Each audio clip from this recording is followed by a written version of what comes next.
What if everything you were taught about human history is a carefully constructed lie? What if the timeline you learned in school, the one that confidently places the birth of civilization around 6,000 years ago, is actually the final dying gasp of something far older, far stranger, and infinitely more terrifying? Stick around, because today we're diving into mysteries that could change everything you thought you knew about humanity.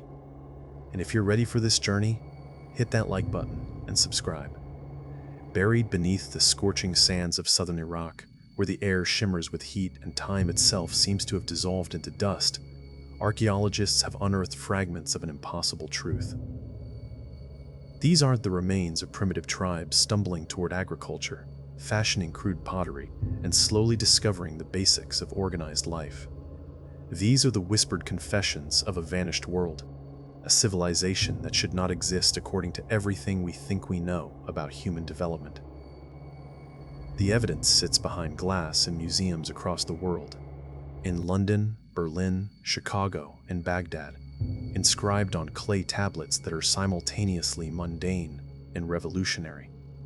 They read like accountants' ledgers, dry and factual, listing names, cities, and numbers with the kind of bureaucratic precision you'd expect from a modern government document.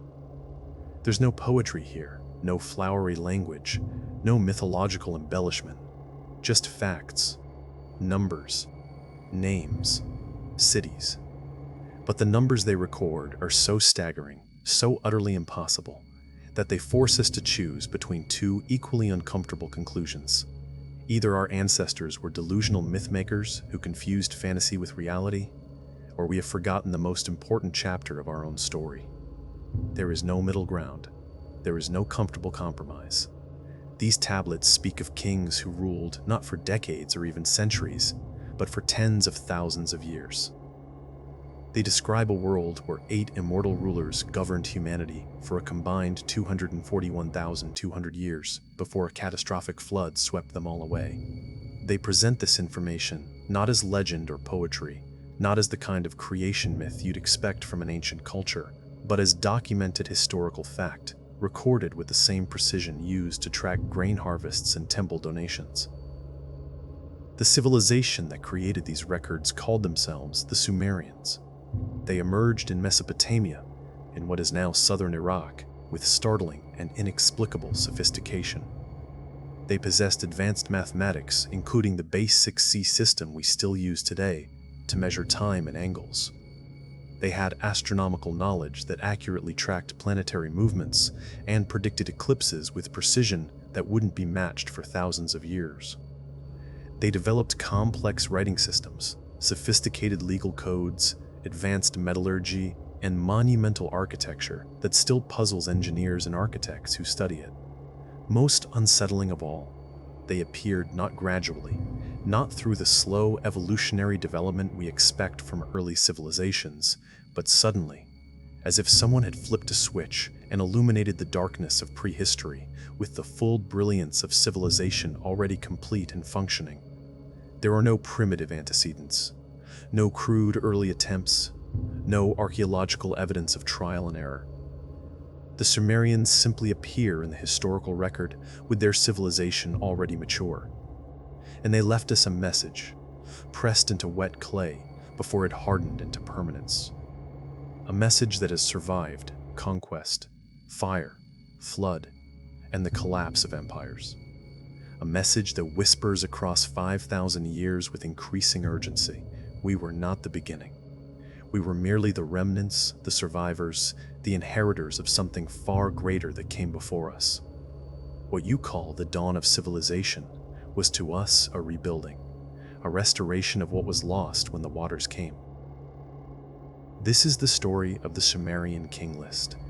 It is the story of how that ancient document forces us to confront the possibility that human history extends far deeper into time than we've dared imagine. It is the story of forgotten gods, impossible lifespans, advanced technologies disguised as myth, genetic engineering hidden in creation stories, and the terrifying question that haunts every serious examination of our distant past: who or what actually ruled the earth before recorded history began? The implications are staggering and terrifying in equal measure. If the King List is accurate, if the antediluvian age it describes actually existed, then everything we know about human origins requires complete revision. The neat timeline of human evolution, from hunter-gatherers to farmers to city builders, is revealed as incomplete at best, deliberately misleading at worst. We would have to confront the possibility that we are not the first advanced civilization to arise on this planet. We would have to accept that knowledge we pride ourselves on discovering may have been known before and lost. We would have to entertain the genuinely unsettling idea that our species may have been deliberately created or modified by intelligences we can barely comprehend. The Sumerian King List doesn't just challenge our history, it challenges our identity, our place in the cosmos, our understanding of what it means to be human. It forces us to ask whether we are truly the masters of our own destiny, or merely the latest iteration in a cycle of rise and fall that has repeated itself for hundreds of thousands of years. This journey will take us from the archaeological trenches of Iraq to the cutting edge of genetic science, from ancient astronomical observations that shouldn't be possible to modern conspiracy theories that might not be theories at all. We will examine the evidence with unflinching honesty, consider interpretations that range from conservative to radical, and ultimately confront the question that the clay tablets have been asking for 4 millennia. What if the gods were real? Prepare yourself for a story that will challenge everything you thought you knew about human history. The whisper from the clay grows louder with each passing year, and it's time we finally stopped dismissing it and started listening. Picture this. The year is 1922, and the sun beats mercilessly down on the ruined plains of what was once the ancient city of Larsa in southern Iraq. The heat is so intense that it seems to bend reality itself, creating shimmering mirages on the horizon. A British archaeological expedition, led by Herbert Weld-Blundell, is methodically sifting through millennia of accumulated debris, searching for fragments of a lost world. The work is exhausting, repetitive, often disappointing. Most days bring nothing but broken pottery and dust. The team has been digging for weeks through layers of civilization: Islamic, Persian, Babylonian, going deeper and deeper into time. Each layer tells a story of conquest and rebuilding, of empires that rose and fell, of peoples who left their marks in mud, brick, and ceramic before being forgotten by history. Then, buried in the rubble at a depth suggesting incredible antiquity, they find it. A 4-sided clay prism, roughly 8 inches tall, baked hard by the fires that destroyed ancient Larsa. It's small enough to hold comfortably in 2 hands, yet what it contains would prove to be one of the most explosive discoveries in the history of archaeology. The prism is covered from top to bottom in cuneiform script, those distinctive wedge-shaped marks that characterized Mesopotamian writing. The condition is remarkable considering its age. The clay is cracked in places, and one corner has been damaged, but the writing is largely intact, clear enough to read after careful cleaning and preservation. When scholars finally translated the wedge-shaped inscriptions in the months and years following its discovery, they expected another mundane administrative document. Mesopotamian sites typically yield thousands of tablets recording grain harvests, trade transactions, temple offerings, tax records, the bureaucratic detritus of ancient civilization. These documents are valuable to historians, but rarely earth-shattering. Instead, they found something that shouldn't exist: a meticulously organized list of rulers stretching back to the very dawn of time, recorded with the dry precision of a modern spreadsheet. The style wasn't poetic or mythological. There were no flowery epithets, no grandiose claims of divine favor expressed in beautiful language. This was written with the tone of an accountant or court scribe, someone recording facts for administrative purposes. The document became known as the Weld-Blundell Prism, named after its discoverer, and it contains what we now call the Sumerian King List. But Weld-Blundell's discovery wasn't the only copy. As excavations continued throughout Mesopotamia over the following decades, archaeologists discovered at least 16 other versions of the King List, each with minor variations but telling essentially the same story. These copies came from different cities, different time periods, spanning nearly 1,000 years of Mesopotamian history. The existence of multiple copies is crucial. It demonstrates that this wasn't a fringe belief or local legend confined to one city. This was accepted, standardized history across the entire Sumerian and later Babylonian civilization. Scribes copied and recopied this document generation after generation, preserving it the way important historical records are preserved. The list begins with a statement so simple, yet so world-altering, that it still sends shivers down the spines of those who truly contemplate its implications. After the kingship descended from heaven, the kingship was in Eridu. That phrase, descended from heaven, is not presented as metaphor. It's stated as historical fact, the starting point of the entire list. Before we even get to the names and numbers, we're told that the institution of kingship itself arrived from somewhere else, from above, from the sky. It didn't evolve. It descended. What follows is a systematic catalog of kings, their capital cities, and the length of their reigns. But these aren't ordinary reigns measured in the years we're familiar with. The first king, Alulim of Eridu, ruled for 28,800 years. Let that number sink in for a moment. 28,800 years. That's roughly 3 times longer than all of recorded human history from the earliest writing to the present day. The second king, Alalgar, ruled for 36,000 years. Enmenluanna held the throne for 40,200 years, more than 4 times longer than human beings have been practicing agriculture. The list continues through 8 kings in 5 different cities, each reign lasting for impossibly long periods, measured in perfect multiples of 3,600 years. The scribe meticulously totals these reigns, 8 kings, ruling for a combined 200 years. Then, after recording this staggering sum with the same dispassionate precision used throughout, the scribe inscribes a single stark, chilling sentence: "Then the flood swept over." 4 words in English, even fewer in the original Sumerian. No elaboration, no explanation, no theological discourse on why the flood came or what it meant. Just a simple statement of fact: the flood came, and the world as it had been ceased to exist. To modern minds raised on rational scientific thinking, trained to skepticism about anything that smacks of the supernatural or impossible, these numbers are absurd proof positive that we're dealing with pure mythology, no different from tales of dragons, giants, or gods throwing lightning bolts from Mount Olympus. No biological organism, let alone a human being, could live for 28,000 years. The cells don't work that way. DNA accumulates damage. Telomeres shorten. Every medical text, every biological study confirms that such lifespans are impossible.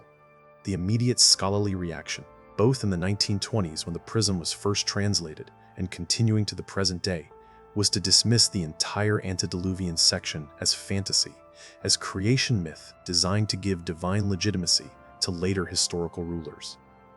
It was a neat explanation that allowed historians to file the document away and move on to more manageable topics. But here's where the mystery deepens and becomes truly unsettling, where the comfortable dismissal begins to crumble under the weight of evidence. After that stark line about the flood, the King List doesn't end. The document doesn't transition into a different type of text or change its tone. It continues in exactly the same style, with exactly the same bureaucratic precision. It names new kings and new cities. And suddenly, dramatically, the reigns become shorter, much shorter. The first post-flood dynasty in the city of Kish lists kings who rule for 1,560 years, then 1,200 years, then 600 years. Still impossibly long by our standards, but a fraction of the antediluvian reigns. As the list progresses forward in time, the numbers continue to shrink. 420 years, 300 years, 100 years, until eventually, we're reading about kings who ruled for 30 or 40 years. Entirely plausible, completely believable historical figures. And that's when the real bombshell drops, the detail that makes this entire document impossible to simply dismiss. The post-flood section of the King List names rulers who we know from other historical sources were absolutely, unquestionably real. Archaeological evidence confirms they existed. Their cities have been excavated, their palaces explored. Their names appear in contemporary documents from other cultures. Most famously, the list includes Gilgamesh, king of Uruk, whose epic poem is one of humanity's oldest literary treasures. For decades, scholars debated whether Gilgamesh was historical or mythological. Then archaeologists found Uruk, excavated its massive walls that matched the descriptions in the epic, and discovered contemporary inscriptions naming Gilgamesh and other kings from his dynasty who appear on the King List. Gilgamesh was real. His reign, listed as 106 years, might be exaggerated, but he was a real king who ruled a real city around 2700 BCE. And he appears in this document, recorded by the same scribe who recorded Alulim's 28,800-year reign, using the same factual tone, the same mathematical precision, the same format. This creates an inescapable paradox that has haunted scholars for a century and shows no signs of resolution. If the latter part of the Sumerian King List is accepted as legitimate historical record, verified by archaeology, confirmed by contemporary texts from neighboring civilizations, validated by modern scientific dating methods, how can we so competently dismiss the first half as pure fantasy? The same scribe wrote both sections. The same mathematical system measured both sets of reigns. The same cultural context produced the entire document. The list makes absolutely no distinction between the mythical kings who ruled for 43,000 years and the historical kings who ruled for 43 years. To the scribe, to the Sumerian culture that preserved this document through countless generations, it was all equally real, all equally historical. The Weld-Blundell Prism sitting in the Ashmolean Museum in Oxford is not an isolated anomaly. As I mentioned, at least 16 other fragments of the King List have been discovered across Mesopotamia in various ancient cities: Nippur, Kish, Ur, Isen, and others. Some are older than the Weld-Blundell Prism, some newer. Some are more complete, some more fragmentary. But they all tell the same core story with only minor variations in spelling or numbers. One version might list a king's reign as 28,000 years, while another says 28,800, but the pattern remains consistent. 8 kings before the flood, impossibly long reigns measured in multiples of 3,600 years. Then the flood, then new kings with progressively shorter reigns. This wasn't fringe belief or heretical teaching. This wasn't a story told by one isolated cult or preserved by a single eccentric scribe. This was foundational, accepted history for the people who invented civilization as we know it. Every temple school taught it. Every trained scribe knew it. Every king who claimed legitimacy traced his authority back through this list to the moment when kingship descended from heaven. They believed, without question or doubt, that their world had been born from an age of godlike rulers whose reign ended in a world-destroying catastrophe. Every law they wrote, every temple they built, every astronomical observation they made, every mathematical calculation they performed was built on this foundation. That human history had been preceded by something else, something grander, something that modern archaeology insists cannot have existed. The prism forces an uncomfortable choice upon us, a choice that becomes more pressing with each new archaeological discovery, with each new translation of ancient texts, with each new scientific finding that doesn't quite fit the established timeline. Either we tear the document in half, keeping only the pieces that fit our preconceptions, while dismissing the rest as primitive fantasy. An act of intellectual cherry-picking that violates every principle of honest scholarship. Or we accept that we might be missing something fundamental about the story of human civilization. What if the scribes who carved these numbers into clay weren't engaging in mythological storytelling at all? What if they weren't trying to impress anyone or legitimize their kings to invented lineages? What if they were doing exactly what they appear to be doing, keeping records, documenting history, preserving facts as accurately as their knowledge and memory allowed?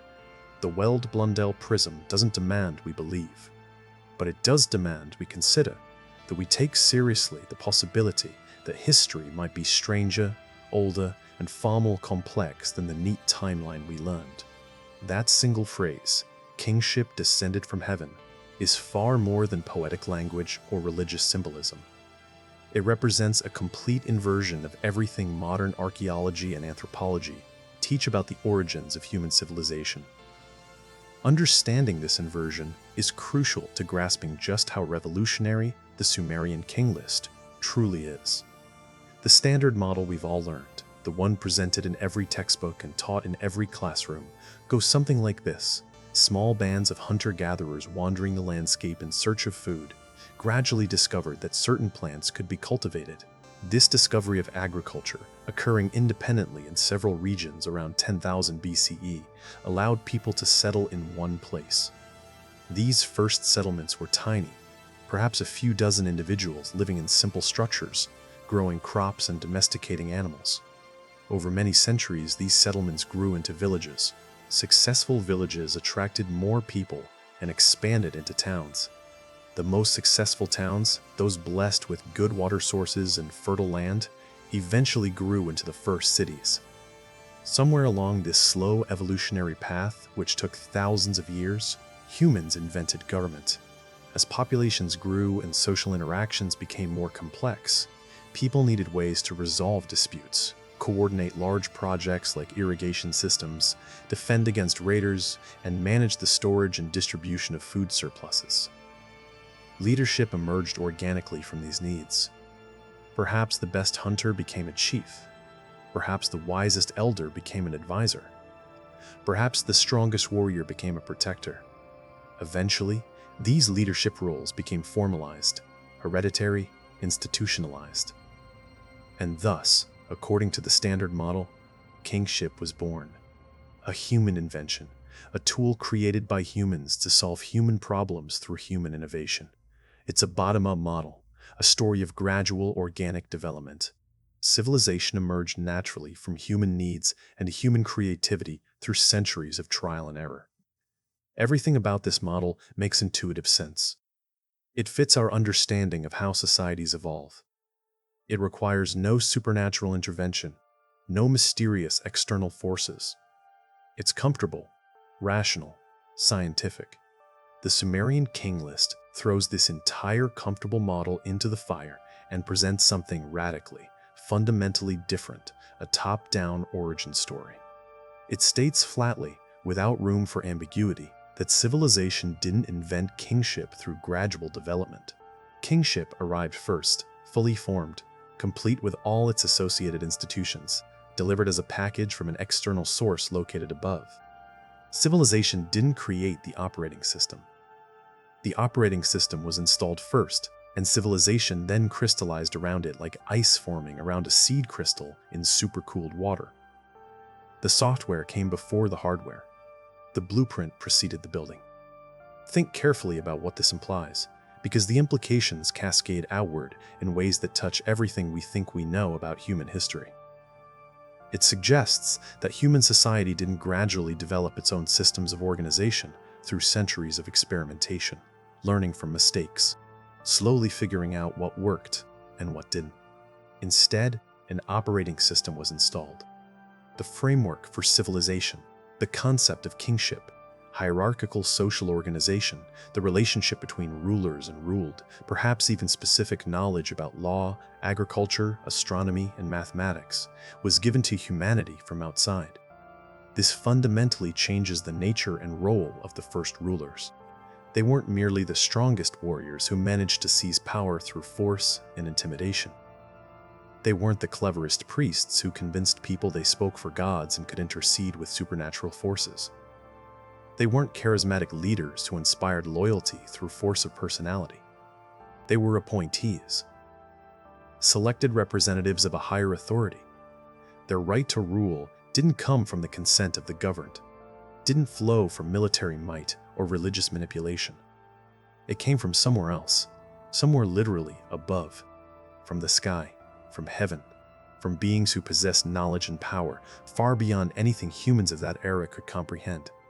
This is the essence of what European kings in later centuries would call divine right, the belief that a monarch derives authority directly from God and is accountable to no earthly power.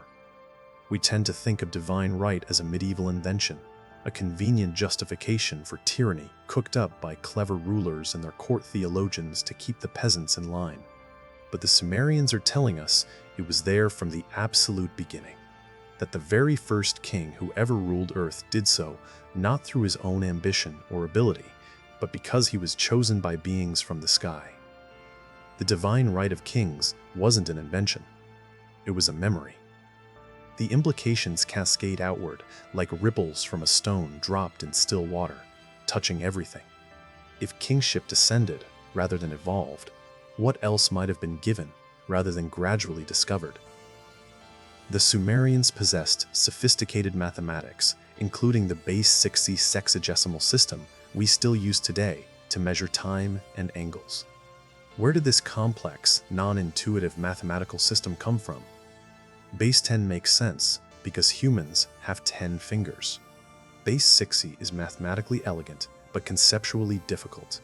Why would a newly civilized people independently develop it? They had astronomical knowledge that accurately tracked planetary movements, predicted eclipses, and understood the precession of the equinoxes. A phenomenon that takes 25,920 years to complete one full cycle and should require many generations of continuous observation to detect. How did they know about it so early? They developed writing systems, sophisticated metallurgy, comprehensive legal codes, and monumental architecture with astonishing speed. The archaeological record shows all of this appearing in southern Mesopotamia over a period of just a few centuries, with few primitive antecedents. The conventional explanation struggles here. How did all of this emerge so quickly in one region when humans had been essentially unchanged for tens of thousands of years? Why didn't civilization develop earlier? Why didn't it develop in other regions with equally favorable conditions? The Sumerian problem has puzzled archaeologists for decades. Civilization seems to explode into existence in southern Mesopotamia around 3500 BCE, as if someone had flipped a light switch in a darkened room. One moment there are villages. The next moment there are cities with all the trappings of advanced civilization already in place. But a theory of external intervention, of knowledge being transmitted from an advanced source rather than gradually discovered through human experimentation, explains the Sumerian problem perfectly and elegantly. What if the explosion of Sumerian civilization wasn't the result of human genius finally reaching critical mass? Wasn't the product of fortunate environmental conditions allowing rapid development, but the result of a deliberate program of education and uplift conducted by the very beings who established kingship in the first place? What if teachers came from the sky beings with vast knowledge who selected early humans and systematically educated them, giving them mathematics, astronomy, agriculture, metallurgy, writing, and the framework for organizing complex societies? The sudden appearance of civilization stops being mysterious. It becomes exactly what we should expect from such an intervention. This concept of heavenly mandate, of rulers deriving their authority from beings in the sky, isn't unique to Sumer. The pattern echoes across virtually every major ancient civilization in ways too consistent, too detailed, to be mere coincidence or independent invention of similar metaphors. In ancient Egypt, the pharaoh wasn't just a powerful ruler who commanded armies and controlled resources. He was a living god, the earthly incarnation of Horus, the son of Ra, the sun god. His authority wasn't political or military. It was divine, absolute, unquestionable. The pyramids, the temples, the entire Egyptian state existed to serve a ruler whose legitimacy came from heaven. In China, emperors ruled by the mandate of heaven, Tianming. This wasn't merely symbolic. Heaven would grant the mandate to just rulers who governed wisely and withdraw it from corrupt rulers who governed poorly, leading to the downfall of their dynasties. Chinese history is organized around this principle, with each dynasty claiming heaven had granted them the mandate after withdrawing it from the previous dynasty. Wars of succession were seen as heaven's judgment, with victory proving the winner possessed the mandate. In the biblical tradition of ancient Israel and Judah, God personally anoints kings: Saul, David, Solomon. Their authority to rule came from direct divine selection. The prophet Samuel, speaking for God, chose Saul and later rejected him in favor of David. These weren't elected officials or military strongmen who seized power. They were chosen by God himself, and their kingship was legitimate only so long as they maintained divine favor. From the Inca emperors of South America, claiming descent from Inti the sun god, to the Japanese emperors tracing their lineage to the sun goddess Amaterasu, to the Aztec rulers who saw themselves as representatives of the gods on earth. The pattern repeats across the globe with remarkable consistency. True authority flows from the sky, not from the earth. Legitimate rulers are those chosen by celestial beings, not those who simply take power through force or cunning. Could this universal myth, appearing in cultures separated by vast oceans and thousands of miles, be a shared, distorted memory of a single actual event? A memory of the time when humanity's path was deliberately and directly altered by non-human intelligence. The alternative, that dozens of completely separate cultures independently invented the exact same metaphor for political authority strains: credulity. Why would they all, without exception, look to the sky as the source of legitimate rule? Why would divine descent be the universal justification for monarchy? Unless something actually came from the sky once upon a time. Unless there was a moment in our distant past when beings from above arrived and established the first organized societies, appointing the first rulers, teaching the first lessons that would become the foundation of all subsequent civilization. The Sumerian King List doesn't just suggest this possibility. It presents it as the opening fact of its historical record, the foundational truth from which everything else flows. It states plainly that our story as a civilized species did not begin with a human idea, did not emerge from human innovation. It began with a divine directive, with kingship descending as a gift, or perhaps an imposition, from beings whose origin and nature remain maddeningly unclear, but whose influence, if we take these texts seriously, shaped everything that came after. The stage for this revolutionary moment in human history, this transition from wandering hunter-gatherers to organized civilization under divine kingship, was a city called Eridu.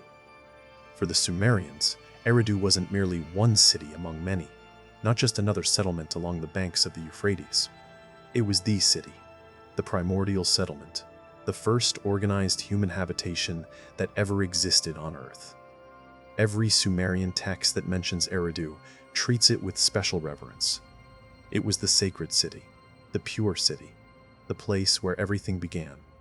In their cosmology, before Eridu, there was only chaos.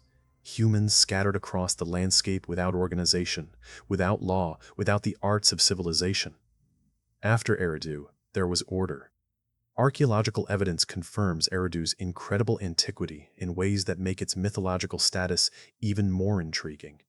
Excavations began in the 1940s and revealed that its foundations date to approximately 5,400 BCE, making it one of the oldest continuously occupied settlements in Mesopotamia and perhaps the entire world.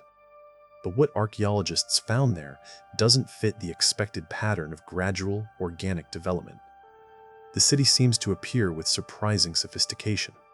The earliest levels should show crude beginnings, rough structures, experimental architecture, the kind of trial and error building you'd expect from people just learning how to create permanent settlements. Instead, even the deepest, oldest layers show remarkable organization and knowledge. Deep beneath layers of accumulated sand and debris, excavators uncovered the remains of a small shrine. This shrine is extraordinary not for its size or grandeur, but for what happened to it over the centuries. It was rebuilt again and again over thousands of years, each new temple larger and more elaborate than the last, constructed directly on top of the foundations of its predecessor.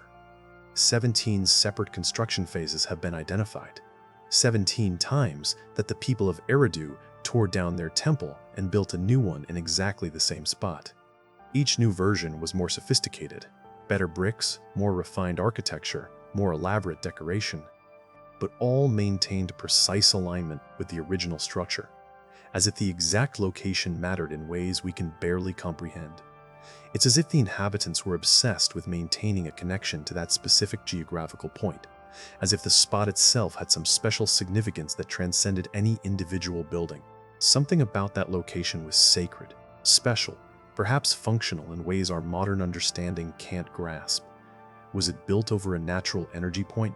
Some geological feature the ancients could sense, but we've lost the ability to perceive? Was it aligned with celestial phenomena in ways that made it the perfect location for astronomical observations? Or was it something else entirely? A landing site, perhaps. A place where something from above first made contact with the earth. Sumerian mythology provides its own explanation for why Eridu was so special, and it's an explanation that fits perfectly with the concept of kingship descending from heaven.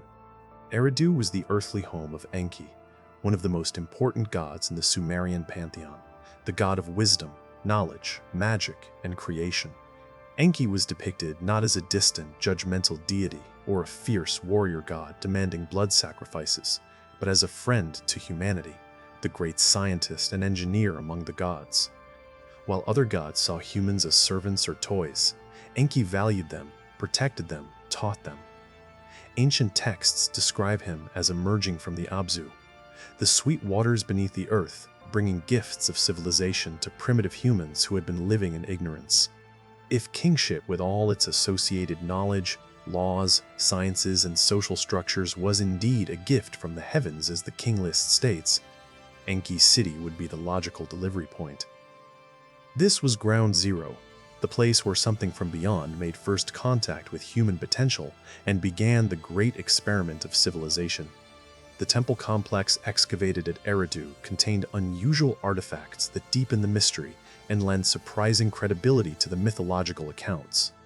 In the deepest, oldest layers, the very earliest phases of the temple's existence, archaeologists discovered vast quantities of fish bones piled as offerings. Thousands upon thousands of fish bones, far more than could represent simple food waste. This aligns perfectly with Sumerian texts describing strange beings who came from the sea to teach humanity. One text speaks of the Apkallu, 7 semi-divine sages sent by Enki before the flood to give culture to mankind. These Apkallu were described in ways that seem almost alien, beings adorned with bodies like fish, emerging from the waters to walk on land and teach humans the arts of civilization. Were these simply priests wearing fish-scale robes and performing ritual reenactments? That's the conventional explanation, and it's perfectly reasonable. But the texts don't describe it that way. They describe actual beings, physical entities that came from the water, taught humans, then returned to the water. The fish bones in Eridu's temple suggest this association between fish and divine wisdom was foundational, part of the very earliest religious practices. Here's where we must entertain a truly radical possibility, one that sounds like science fiction, but actually explains more about the archaeological evidence than conventional theories do. What if Eridu was more than the first city? What if it was the first Earth base, an extraterrestrial colonial outpost established by the Anunnaki? Consider the location. Eridu sat at the edge of the Persian Gulf, in the marshlands where fresh and salt water mingled, where the great rivers met the sea. For an advanced civilization arriving from elsewhere, possibly from space, this location would have been ideal for multiple reasons. It provided access to abundant water resources, both fresh water from the rivers and salt water from the Gulf. It offered rich, fertile soil perfect for agriculture. The marshy environment would have been easier to modify and build upon than rocky highland or dense forest. And its coastal location would have provided access to maritime trade routes that could connect with other settlements as the project expanded. The impossibly long reigns of Eridu's first 2 kings, Alulim's 28,800 years and Alalgar's 36,000 years would then represent the initial stable phase of this off-world project, a period of direct oversight and establishment before operations expanded to other locations. These weren't human kings living impossible lifespans. They were Anunnaki administrators, and the years being counted were either their homeworld's years, much longer than Earth years, or they were measurements of complete mission cycles rather than individual lifespans. In this interpretation, Eridu wasn't just a city in the way we understand cities. It was the original Eden, not a garden, but a controlled experimental zone, a research station, a base of operations where the great project of human civilization began under watchful, non-human eyes. The name Eden itself might derive from the Sumerian Eden, which means plain or steppe, but which the Sumerians also used specifically to refer to the region around Eridu. The biblical Eden, the paradise garden where humanity began, might be a distant, distorted memory of Eridu. The place where civilization began, where knowledge was given, where humanity was elevated from primitive existence to organized society. When the King List states that after Alalgar's 36,000-year reign, Eridu was abandoned and kingship taken to Bad-Tibira, it reads not like the collapse of a failed settlement, but like a planned strategic relocation. The headquarters moved, the base expanded, mission parameters had changed. The first phase, establishment and stabilization, was complete. Now it was time for phase 2, industrial development and the extraction of resources that brought the Anunnaki to Earth in the first place. But the legacy of Eridu and its 2 phantom kings endured in Sumerian consciousness. Millennia after the city had faded from political importance, after other cities had risen to prominence and dominated Mesopotamian history, the Sumerians still revered Eridu as the first, the sacred, the source of all that came after. They never forgot that this was where everything began. This was where the gods first walked among men. This was where kingship descended from heaven and changed the destiny of the human race forever. The name Alulim stands at the very beginning of organized human history according to Sumerian records, yet it means nothing to most people today. Unlike Gilgamesh, whose epic has been retold for millennia, or Hammurabi, whose law code changed civilization, Alulim has faded from human memory. But in many ways, he represents something far more significant than any of the famous names that came after him, the first individual ever to hold the title of king on planet Earth. This makes Alulim, whether he was human, divine, or something in between, arguably the most important single figure in the entire history of civilization. Before him, there was no kingship. After him, the institution would spread across the entire world, shaping every major society for the next 5,000 years and continuing in modified forms to the present day. The King List is starkly minimal in describing him. No creation myths spin tales of his divine birth. No epic poems celebrate his mighty deeds or his wisdom. No hymns have been found praising his justice or his strength. The ancient scribe records only 3 stark facts: his name, Alulim, his city, Eridu, and a number that defies all human comprehension, 28,800 years. To truly grasp the staggering scope of this figure, we need to put it in context that our modern minds can process. 28,800 years is approximately 3 times longer than all of recorded human history from the earliest Sumerian writing to the launch of the James Webb Space Telescope. It encompasses the entire span from the end of the last ice age, when massive glaciers still covered much of the northern hemisphere, to the present day twice over, with millennia left to spare. During a reign of 28,800 years, Alulim would have witnessed the complete transformation of Earth's climate.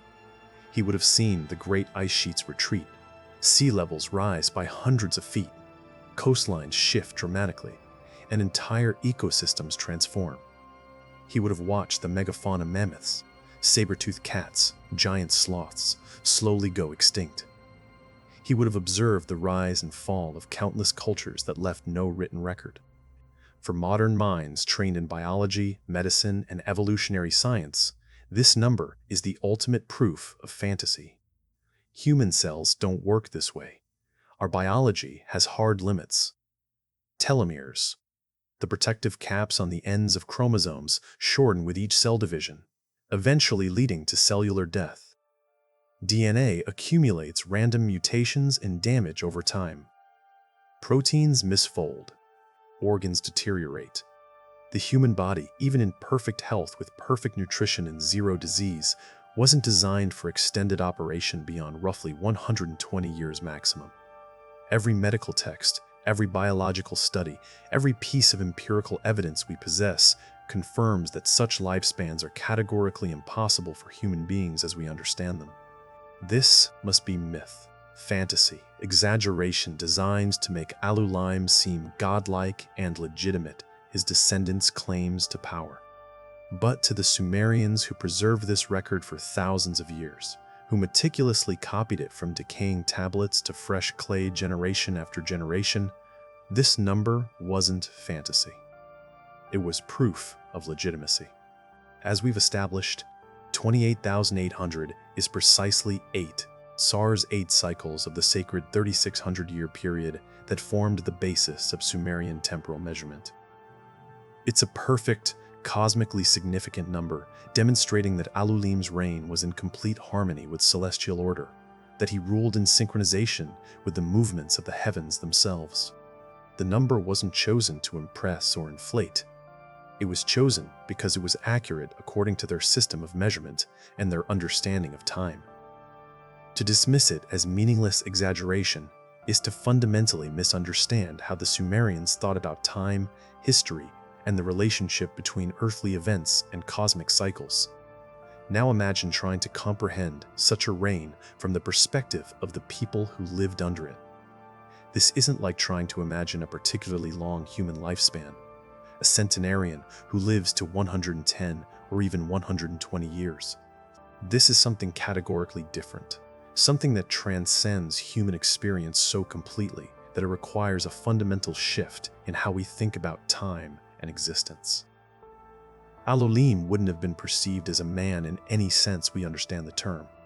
He wouldn't have been seen as an unusually long-lived human, a biological anomaly who somehow beat the odds and kept living while everyone else died.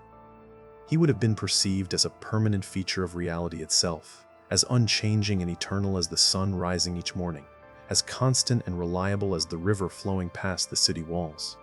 For the citizens of Eridu, Alulim had always been there. There was no before Alulim in living memory. Their parents had known no other ruler.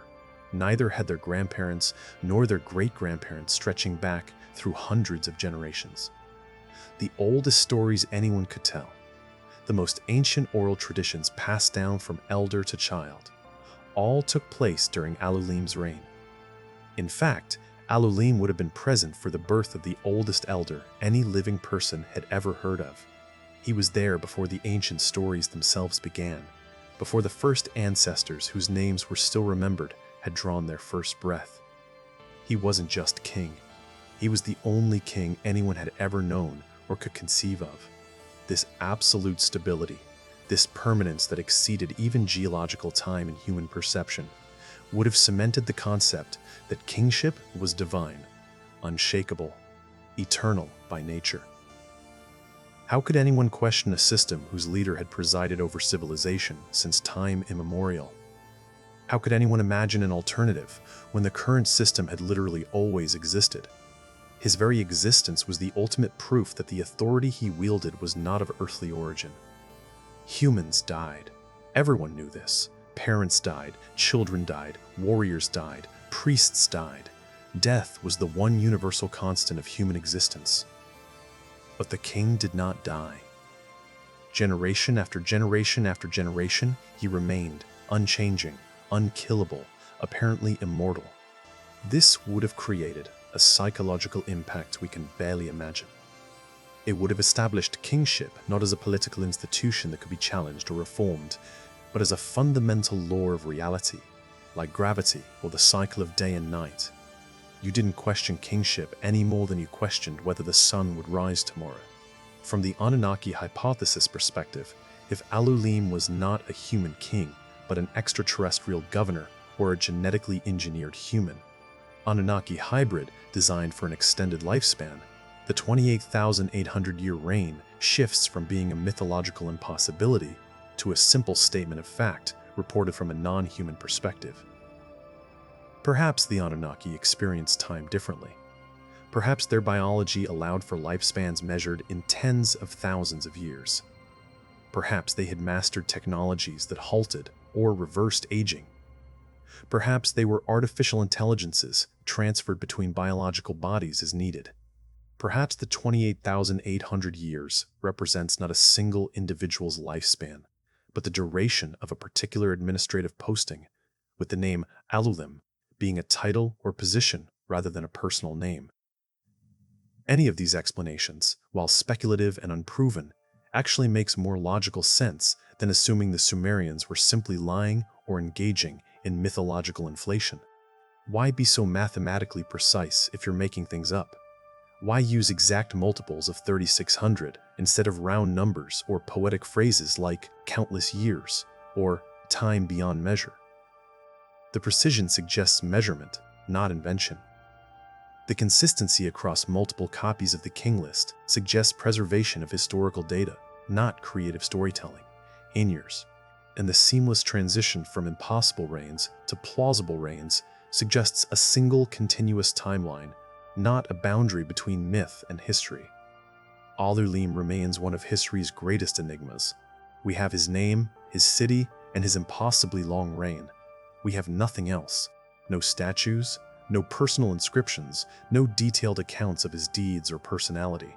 He exists only as a data point, the first entry in humanity's oldest historical record. But perhaps that absence of detail is itself significant. Perhaps Alulim was meant to be understood not as an individual personality, but as a symbol of a new era. The moment when kingship descended, when order emerged from chaos, when the age of divine rule began. He was the Alpha, the starting point, the seed from which all subsequent civilization would grow. After Alulim's monumental reign concluded, and we can only speculate about how or why it ended, whether through death, departure, or some form of transformation, kingship remained in the sacred city of Eridu. The throne passed to a second ruler named Alalgar, and his reign would prove even longer, 36,000 years, exactly 10 SARS. The increase from 8 SARS to 10 SARS is mathematically and symbolically significant. In Sumerian numerology, as in many ancient number systems, 10 represented completion, perfection, and divine balance.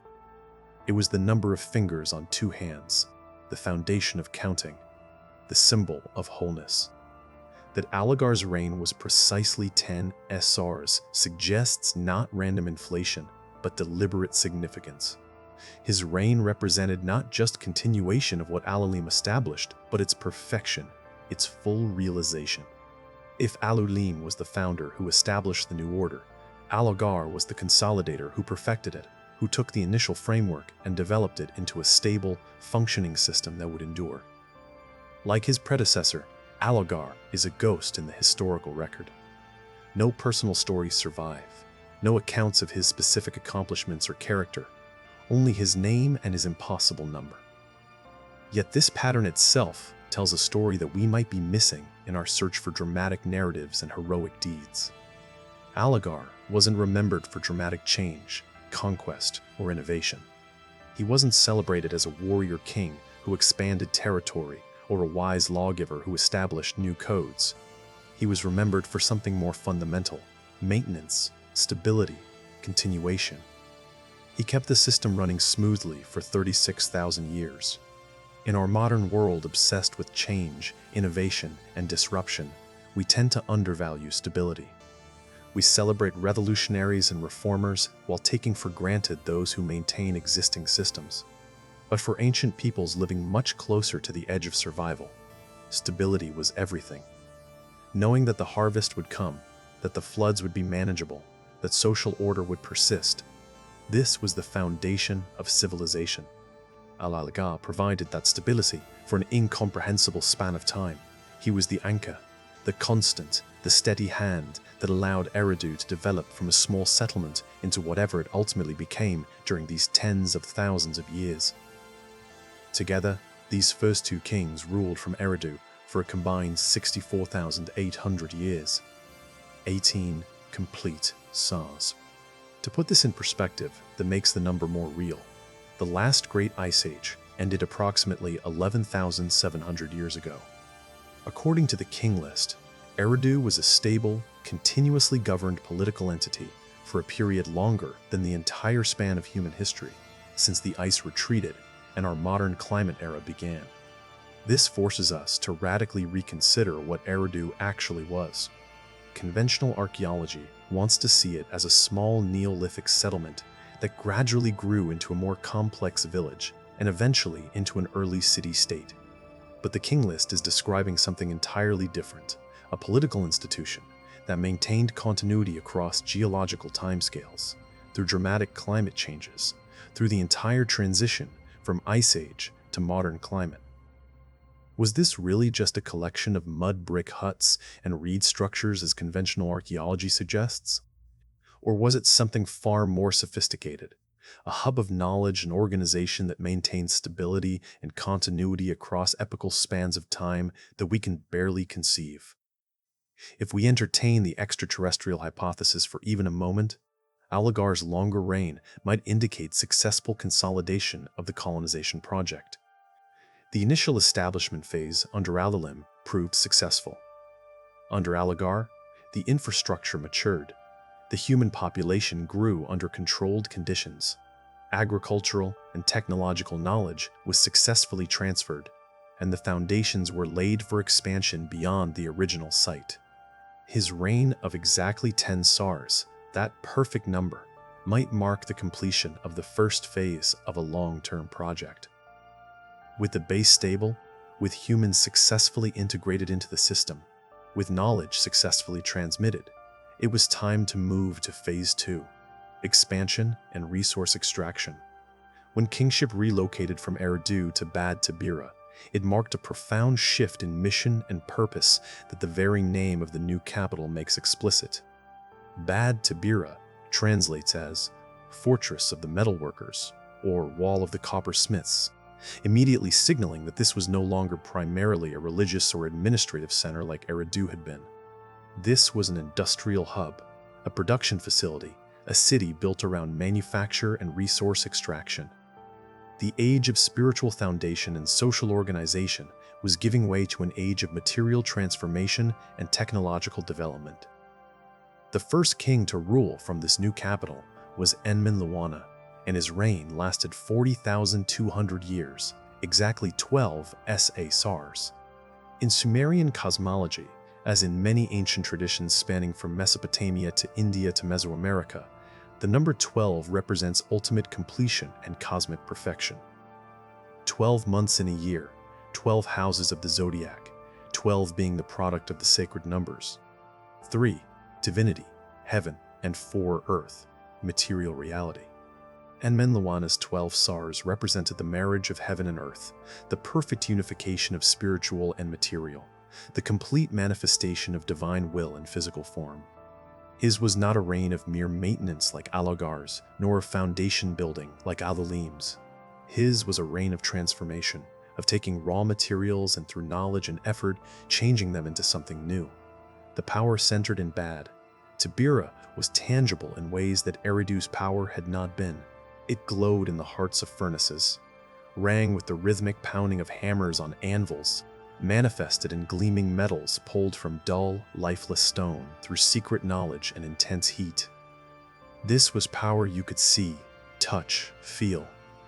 Power that created physical objects, tools that could cut and build, weapons that could kill, ornaments that could dazzle. To ancient peoples anywhere in the world, metallurgy wasn't merely a craft or trade, another skill like weaving or pottery making. It was a form of magic, a divine art that crossed the boundary between different states of matter. To take lifeless rock from the ground, subjected to intense heat in carefully constructed furnaces, and through mysterious processes involving specific combinations of materials and techniques, transform it into strong, durable, beautiful metal, was to participate in creation itself, to imitate the gods who had shaped the world. The smith was always a special figure in ancient societies, part craftsman, part magician, part priest. He worked with fire, the element that separated humans from animals. He transformed base materials into valuable tools. He possessed secret knowledge passed down through apprenticeship, knowledge that gave him almost supernatural power over matter itself. Under Enmenluanna's impossibly long reign spanning more than 43,000 years, humanity was being taught to master the physical world in entirely new ways.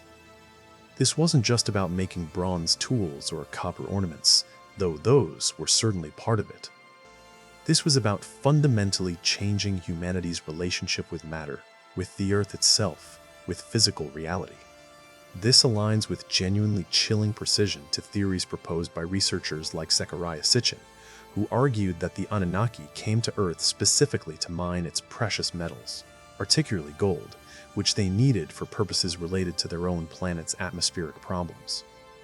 In this framework, Bad-Tibira wasn't just a capital city or even just an industrial center. It was a massive refinery, a processing facility on a planetary scale. Enmenluanna wasn't a human king in any conventional sense. He was the Anunnaki site director, the project manager overseeing a mining and metallurgical operation that ran for over 43 millennia, extracting resources from Earth and processing them for transport to wherever the Anunnaki actually came from. The archaeological record, frustratingly, provides tantalizing hints but no definitive answers. Excavations in southern Mesopotamia have revealed that metalworking emerged there with surprising sophistication. The techniques weren't crude or experimental as we might expect from people just discovering these arts. They appeared already refined, as if the knowledge had been transmitted whole rather than developed gradually through trial and error. By 3000 BCE, Sumerians were smelting copper, creating bronze alloys, and working with gold and silver with remarkable skill.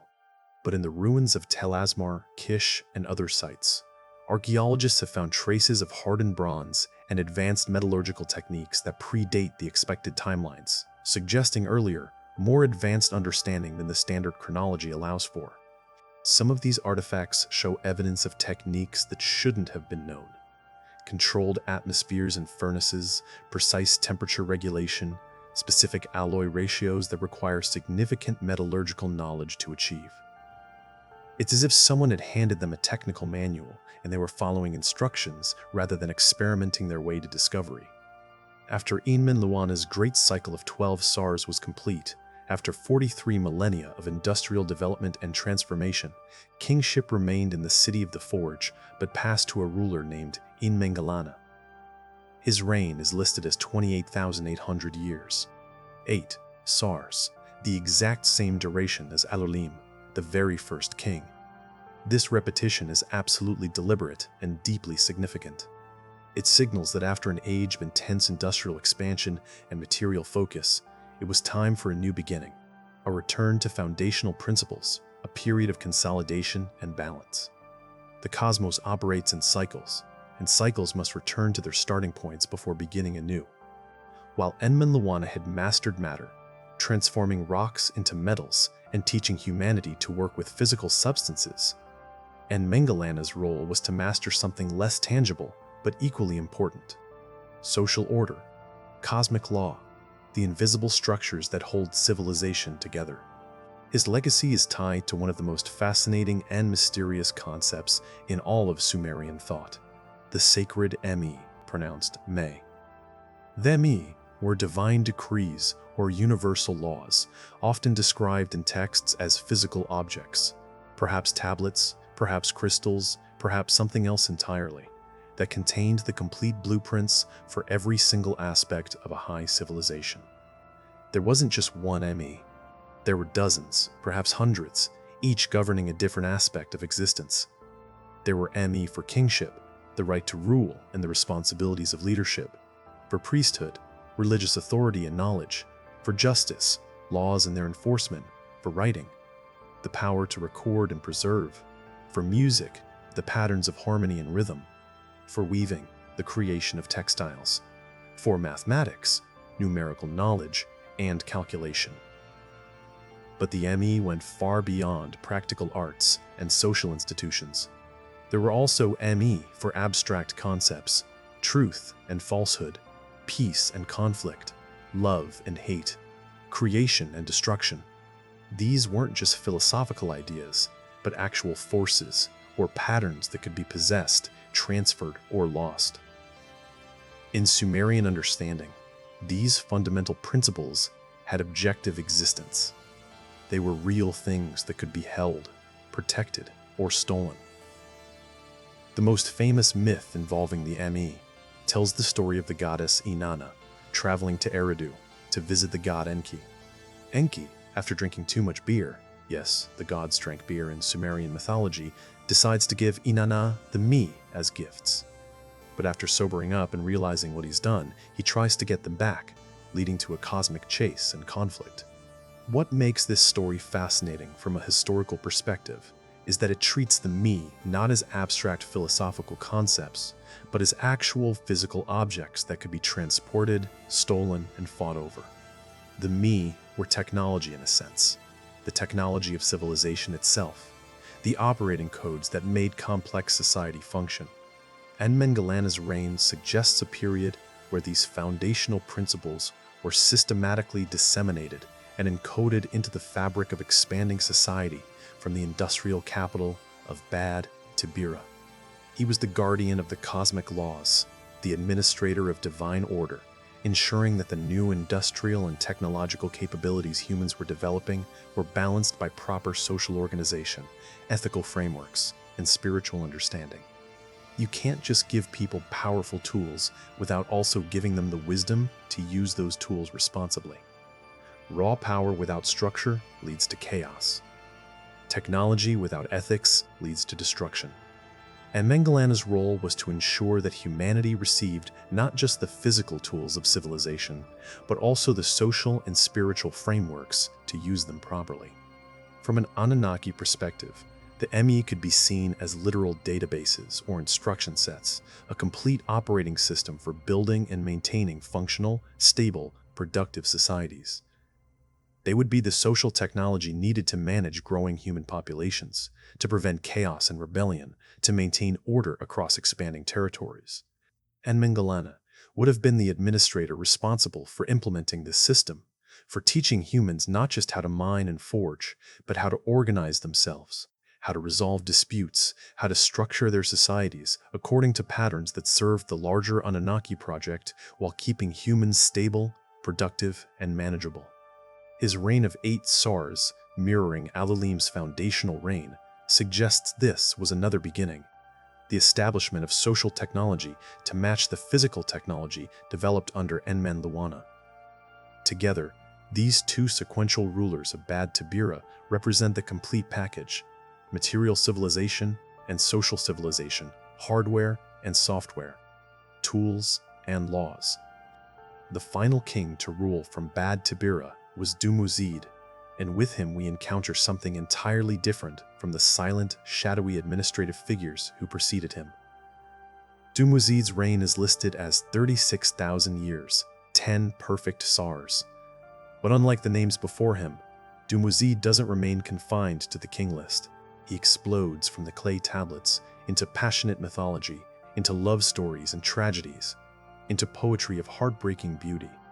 He is remembered not just as a king, but as Dumuzid the shepherd, and he becomes the central figure in what would evolve into one of history's most enduring and influential narrative templates: the dying and rising god, the divine being whose death and resurrection are linked to the cycles of nature and the salvation of the world.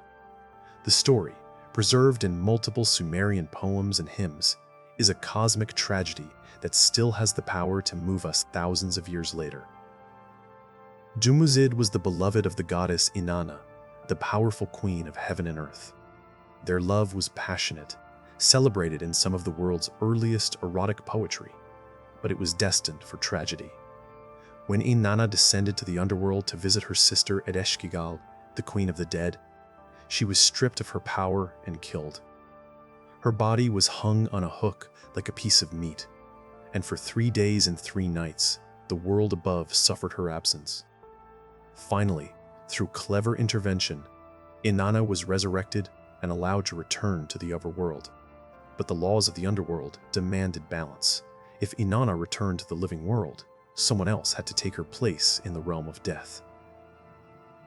Demons called Gala followed her back to Earth, searching for a substitute. They rejected her faithful servants who mourned her death. But when they found Dumuzid sitting on his throne, dressed in fine robes, apparently unconcerned by Inanna's absence, she pointed to him in anger and hurt. The demons seized Dumuzid. He tried to hide, transforming himself into various animals, fleeing to his sister Geshtinana for help, but ultimately he was captured and dragged down into the land of the dead.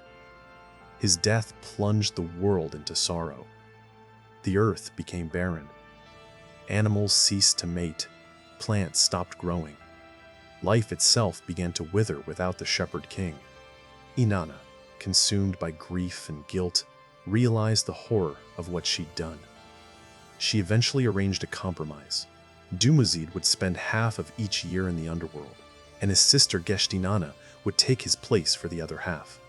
Thus, Dumuzid became the dying and rising god, descending to death each year and returning to life in an endless cycle.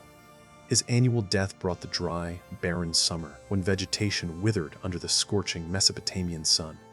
His return in spring brought fertility back to the land, brought the renewal of life, the return of abundance.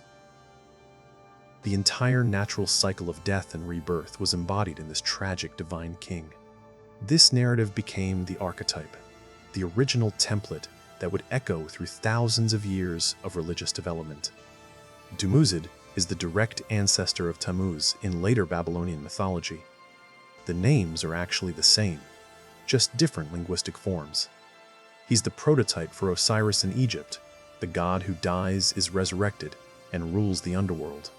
He's the model for Adonis in Greece, for Attis in Phrygia, for Baal in Canaan, the pattern of a divine figure, often associated with shepherding or agriculture, who dies a tragic death and is resurrected, whose fate is mysteriously bound to the cycles of nature and the salvation or renewal of the world. This pattern became a foundational pillar of religious consciousness across the entire ancient Near East and Mediterranean world. Even Christianity's central narrative, that of Jesus Christ, the divine shepherd who sacrifices himself, dies, descends to the realm of the dead, and rises again on the 3rd day, bringing salvation and eternal life to believers, echoes the tale of Dumuzid first told in ancient Sumer, thousands of years before Christ was born. Carl Jung would later identify this as one of the fundamental archetypes of human consciousness, a pattern so deeply embedded in the human psyche that it emerges independently across cultures. But is it truly independent? Or did it spread from Sumer outward, carried by traders and travelers, by conquering armies and migrating peoples, evolving and transforming, but maintaining its essential core? Here's the puzzle that makes Dumuzid so fascinating and so frustrating. How did a king who supposedly ruled for 36,000 years, who appears in the official historical record as one of the antediluvian rulers before the flood, become the subject of such an emotionally powerful, deeply personal myth about love, betrayal, death, and resurrection? Was he originally a real ruler, perhaps one of the Anunnaki or an Anunnaki human hybrid whose tragic end was later mythologized into a nature deity? Did he rule for 36,000 years and then genuinely die in some catastrophic event, with his death being so traumatic for the survivors that they created myths to process the loss? Or was he always a mythological figure, a personification of the agricultural cycle, who was later inserted into the King List to give him historical legitimacy and connect him to the line of divine kings? The Sumerian scribes saw no contradiction. For them, he was simultaneously a historical king of the ancient age and a god whose passion played out in sky and soil every year. He was both ruler and deity. history, and myth, bound together so completely that separating them becomes impossible. Perhaps this is actually the truth, that in the antediluvian age, the line between king and god, between ruler and deity, between history and myth, was far more blurred than we can conceive from our modern perspective. Perhaps Dumuzid really was both, a ruler who governed for immense spans of time, and a god whose power over life and death, over fertility and barrenness, made him the perfect symbol for the eternal cycle of death and rebirth that governs all life on Earth. After the dramatic and emotionally charged reign of Dumuzid, kingship moved to its third capital, marking another significant transition in the antediluvian narrative. This new seat of power was a city called Larak, and it presents one of the most profound and frustrating mysteries in all of ancient history. Unlike Eridu and Bad-Tibira, whose ruins have been located and excavated, Larak exists only as a name carved into clay. Despite extensive archaeological surveys throughout Iraq, conducted over more than a century, despite satellite imaging and ground-penetrating radar, despite the best efforts of archaeologists from multiple countries, no ruins of this city have ever been conclusively identified. It appears in the King List and in other ancient texts, always listed among the 5 sacred antediluvian cities, but its physical location remains completely unknown. The sole king recorded as ruling from this ghost city was Ensipadzidana, and his reign lasted 28,800 years. Another perfect 8 SARS. This specific duration, which mirrors both Alulim and Enmengalanna, suggests a return to stability, order, and cosmic balance after the emotional intensity and agricultural focus of Dumuzid's age. The mathematical pattern is striking. Alulim 8 SARS, established kingship, Enmengalanna 8 SARS, established social order, and now Ensipadzidana 8 SARS, established something else, something connected to the mysterious lost city over which he ruled. Why can't we find Larak? The question haunts researchers. Some theories suggest it was completely obliterated by the flood that ended the antediluvian age, buried so deeply under silt and sediment that modern technology hasn't been able to locate it. Given that other antediluvian cities like Eridu and Shuruppak show evidence of catastrophic flooding, this explanation has merit. Other scholars propose that Larak was located in an area that's now underwater, perhaps swallowed by the Persian Gulf, as sea levels rose at the end of the Ice Age. There are intriguing hints from ancient texts that some antediluvian cities were located farther south than the currently known sites, in areas that would now be beneath the Gulf waters. But there's a more intriguing, more unsettling possibility that Larak was a code name, that its true identity was deliberately obscured for reasons we can only guess at. Perhaps Larak wasn't meant to be found. Perhaps it was kept secret even in ancient times, its location known only to initiates, to the priesthood, to those with authorization to know. What would require such secrecy? What kind of city or facility would need to be hidden even from the general population of the antediluvian world? Later, Sumerian texts, fragmentary though they are, connect Larak with Ninurta, one of the most complex and multifaceted deities in the Mesopotamian pantheon. Ninurta was simultaneously a warrior god, fierce, powerful, carrying weapons of terrible destruction, and a god of farming and healing. He brought both destructive floods that wiped out settlements and life-giving irrigation that made agriculture possible. He embodied duality in its most fundamental form: creation and destruction, war and peace, death and life. In some texts, he's described as the one who maintains cosmic order, who fights against chaos demons, who keeps the forces of disorder at bay. He was, in essence, a guardian, a protector of boundaries and maintainer of balance. This suggests that Larak's purpose and Ensipadzidana's role may have involved maintaining delicate balance on multiple levels. After decades of intensive industrial activity under Enmenluanna, mining, smelting, refining, extracting resources from the earth, perhaps a long period of ecological stabilization and environmental management was required. Ensipadzidana's reign of nearly 29,000 years from his hidden capital could represent a period of planetary management. He may have been the king of environmental control, the overseer of climate regulation, the administrator responsible for managing water systems, ensuring agricultural productivity, and maintaining ecological balance across the expanding antediluvian civilization. Think about the implications. If the Anunnaki were conducting mining operations at the scale suggested by the 40,200-year industrial reign of Enmenluanna, the environmental impact would have been enormous. Massive extraction of metals, smelting operations producing pollution, deforestation to fuel furnaces, disruption of natural water systems. These activities would have fundamentally altered the planet's ecology. Someone would have needed to manage that impact, to ensure the planet remained habitable, to maintain the delicate balance between exploitation and sustainability.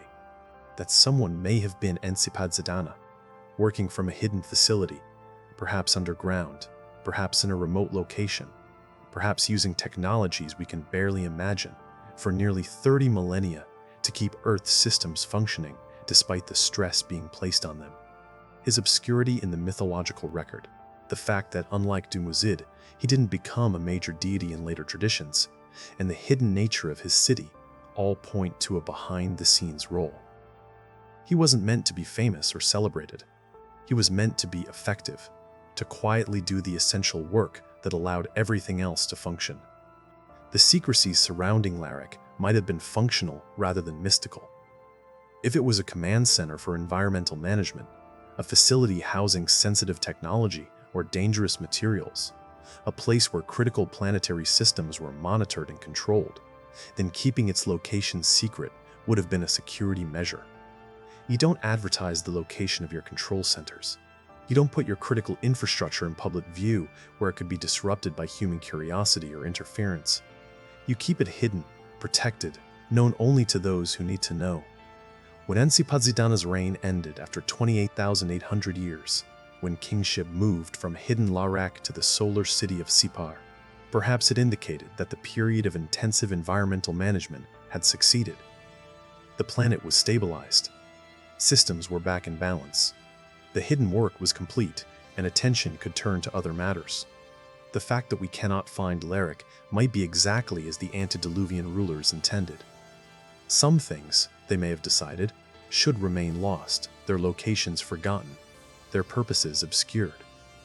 What other secrets might be buried with the lost city, waiting in the earth for a future generation to discover, or perhaps best left undiscovered forever?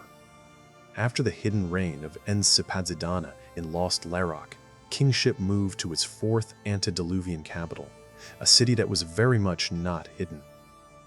Sippar was one of the most important and most public cities in all of ancient Mesopotamia, and its significance extended for thousands of years beyond the antediluvian age. The ruins of Sippar have been found and excavated. They reveal a city of great antiquity and enormous religious importance, famous throughout the ancient world as the primary center for the worship of Utu, the sun god, later known as Shamash in Babylonian tradition. Utu wasn't merely the deity of the sun, the bringer of light and warmth. He was the god of justice and truth, the all-seeing eye who observed everything that occurred during daylight hours, making him the ultimate judge of human behavior. Nothing could be hidden from Utu. He saw every action, witnessed every deed, knew every secret. In temples to Utu Shamash, judges would make their decisions in his name, believing the sun god would guide them to truth and justice. The very act of bringing a case before the courts was called standing in the light of Shamash. The king who ruled from this solar city of truth and justice was Enmendurana, and his reign is recorded as lasting 21,000 years, just under 6 SARS. This is a shorter reign than most of his predecessors, but what makes Enmendurana extraordinary? What makes him one of the most significant figures in the entire antediluvian narrative isn't the length of his rule. It's what happened to him at the end. Later, Mesopotamian texts, compiled from much older sources, preserve an astonishing claim about Enmendurana. He was summoned to heaven by the gods Utu and Adad, the storm god. This wasn't a spiritual vision or a mystical experience. The texts describe it as a physical event. Enmendurana was taken bodily from earth. In heaven, he was seated on a golden throne before the assembly of the gods. There, in the divine council chamber, he was taught the deepest secrets of the cosmos. He received instruction in the art of divination, reading omens and predicting the future. He learned astronomy, the movements of celestial bodies and the mathematics that govern them.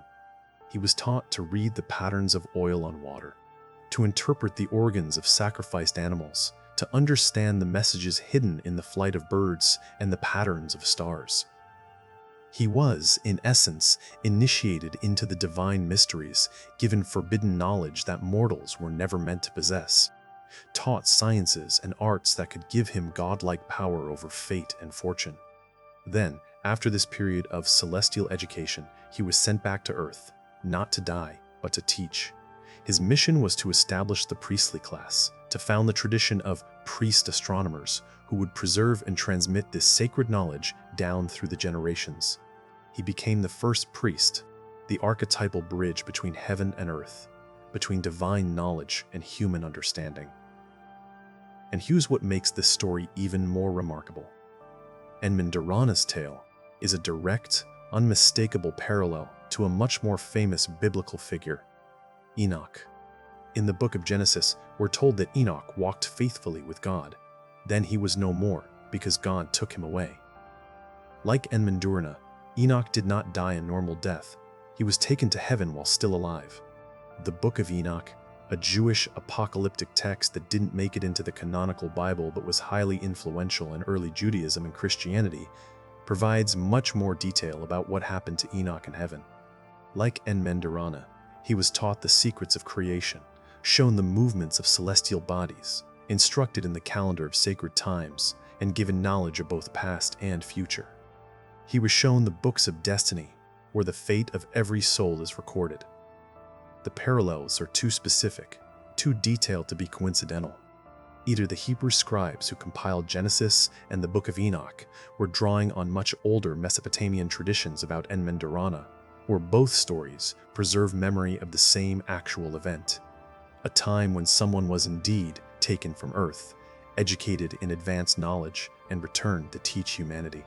Enmendurana's story represents the most explicit, most literal description of knowledge transfer in the entire antediluvian narrative. This isn't metaphorical. It's not presented as a dream or vision. The texts describe it as something that actually happened, a human, or perhaps Anunnaki, human hybrid. Being was physically transported from Earth to another location, whether a spacecraft in orbit, a base on another world, or something else entirely, and they received systematic education in advanced sciences before being returned with a mission to transmit that knowledge. From the extraterrestrial hypothesis perspective, this is exactly what we might expect from a more sophisticated phase of the Anunnaki project. Initial contact established kingship and basic civilization. Industrial development extracted needed resources. Environmental management maintained planetary stability. Now, it was time for true knowledge transfer, educating select humans in the deeper sciences, creating a class of priest scientists who could maintain and advance civilization even after the Anunnaki's direct presence ended. Enmendurana became the prototype for all the prophets, mystics, and visionaries who would claim in later ages to have received divine knowledge through direct contact with higher beings. He was the original contactee, the first human to be taken aboard the craft, to meet the beings from the sky face to face, to be taught their secrets and sent back to share that knowledge with his people. His reign of 21,000 years in the city of the sun god represents the long era during which this celestial knowledge was systematically disseminated throughout the antediluvian civilization. For more than 20 millennia, Enmendurana taught astronomy to track the movements of planets and predict eclipses, divination to read omens and make predictions, mathematics to measure and calculate, calendar science to organize time and mark sacred days. He established the tradition of temple schools where this knowledge would be preserved and passed down.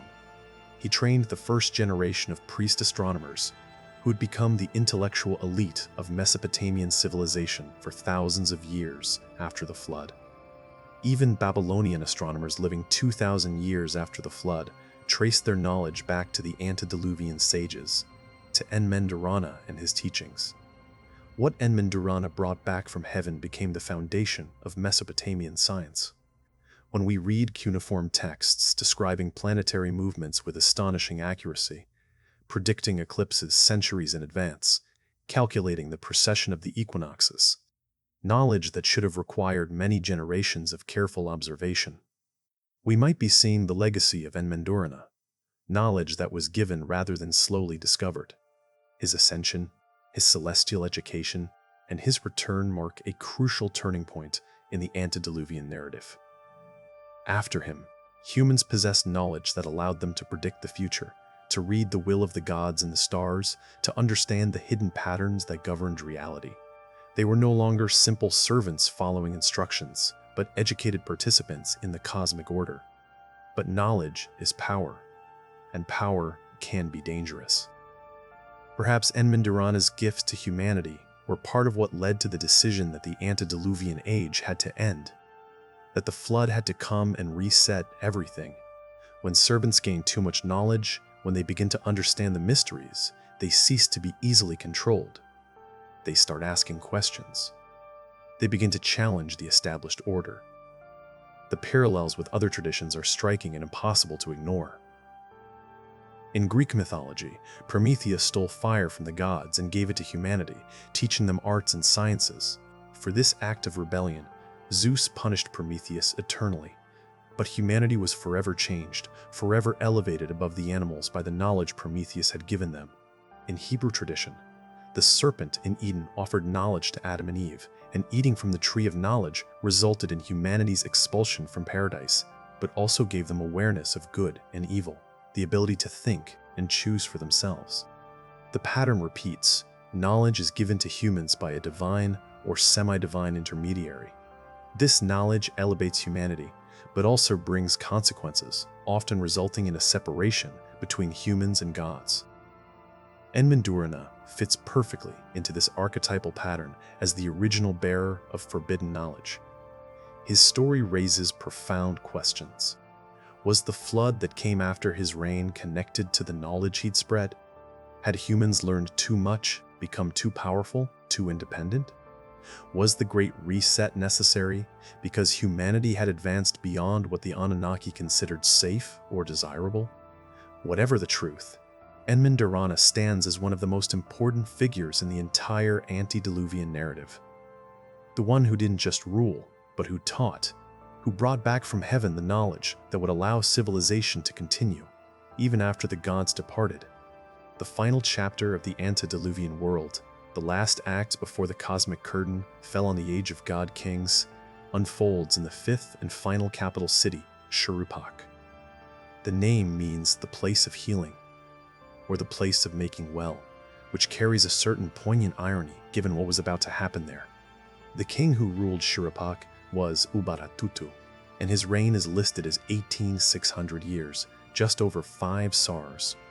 This is the shortest of all the antediluvian reigns, and that shortening feels ominous, deliberate. It's as if time itself was accelerating toward an inevitable conclusion, as if the ancient scribe recording these numbers understood that the end was approaching, and the final reign before the catastrophe would naturally be abbreviated, cut short by forces beyond any king's control. Like the other antediluvian kings, the King List tells us nothing of Ubara-Tutu's deeds, his character, his accomplishments, or failures. We have only his name, his city, and his reign length. But his significance is absolutely monumental despite this silence, because Ubara-Tutu was the last king of the old world, the final ruler before everything changed. While the King List itself doesn't explicitly state the connection, other Mesopotamian texts identify Ubara-Tutu as the father of Utnapishtim, the man who would become the Sumerian Noah, the flood survivor whose story would be retold across dozens of cultures in dozens of languages for thousands of years.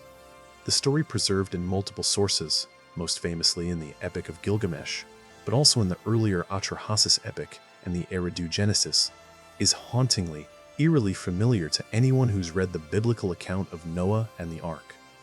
The gods in council, led by Enlil, the powerful and temperamental god of air and storms, decided to destroy humanity with a great flood. The reasons vary depending on the source. In some versions, humans had become too numerous and too noisy, disturbing the gods' rest. In others, humanity had grown rebellious, challenging divine authority. In still others, no reason is given. The decision simply was made, as inexplicable as it was final. But Enki, the god of wisdom who had played a role in humanity's creation and who had always shown fondness for his human creatures, couldn't bear to see his work completely annihilated. Unable to directly defy Enlil's decree that would violate divine law and cosmic order, Enki found a loophole. He went to Utnapishtim's house in Shuruppak, and, speaking ostensibly to the reed walls rather than to the man himself, thus technically not breaking his oath to remain silent, he revealed what was coming. He instructed Utnapishtim to tear down his house, to use the materials to build a massive boat, not a traditional longship but a cube-shaped vessel, sealed completely, designed to float and survive rather than to sail and navigate. He told him to load this vessel with his family, with craftsmen and their skills, with seeds of all plants, and with breeding pairs of all animals. When the flood came, they would survive, preserving the seeds of life and civilization for the new world that would emerge after the waters receded. Ubara-Tutu's reign was therefore the calm before the apocalypse, the last period of normalcy before the world ended.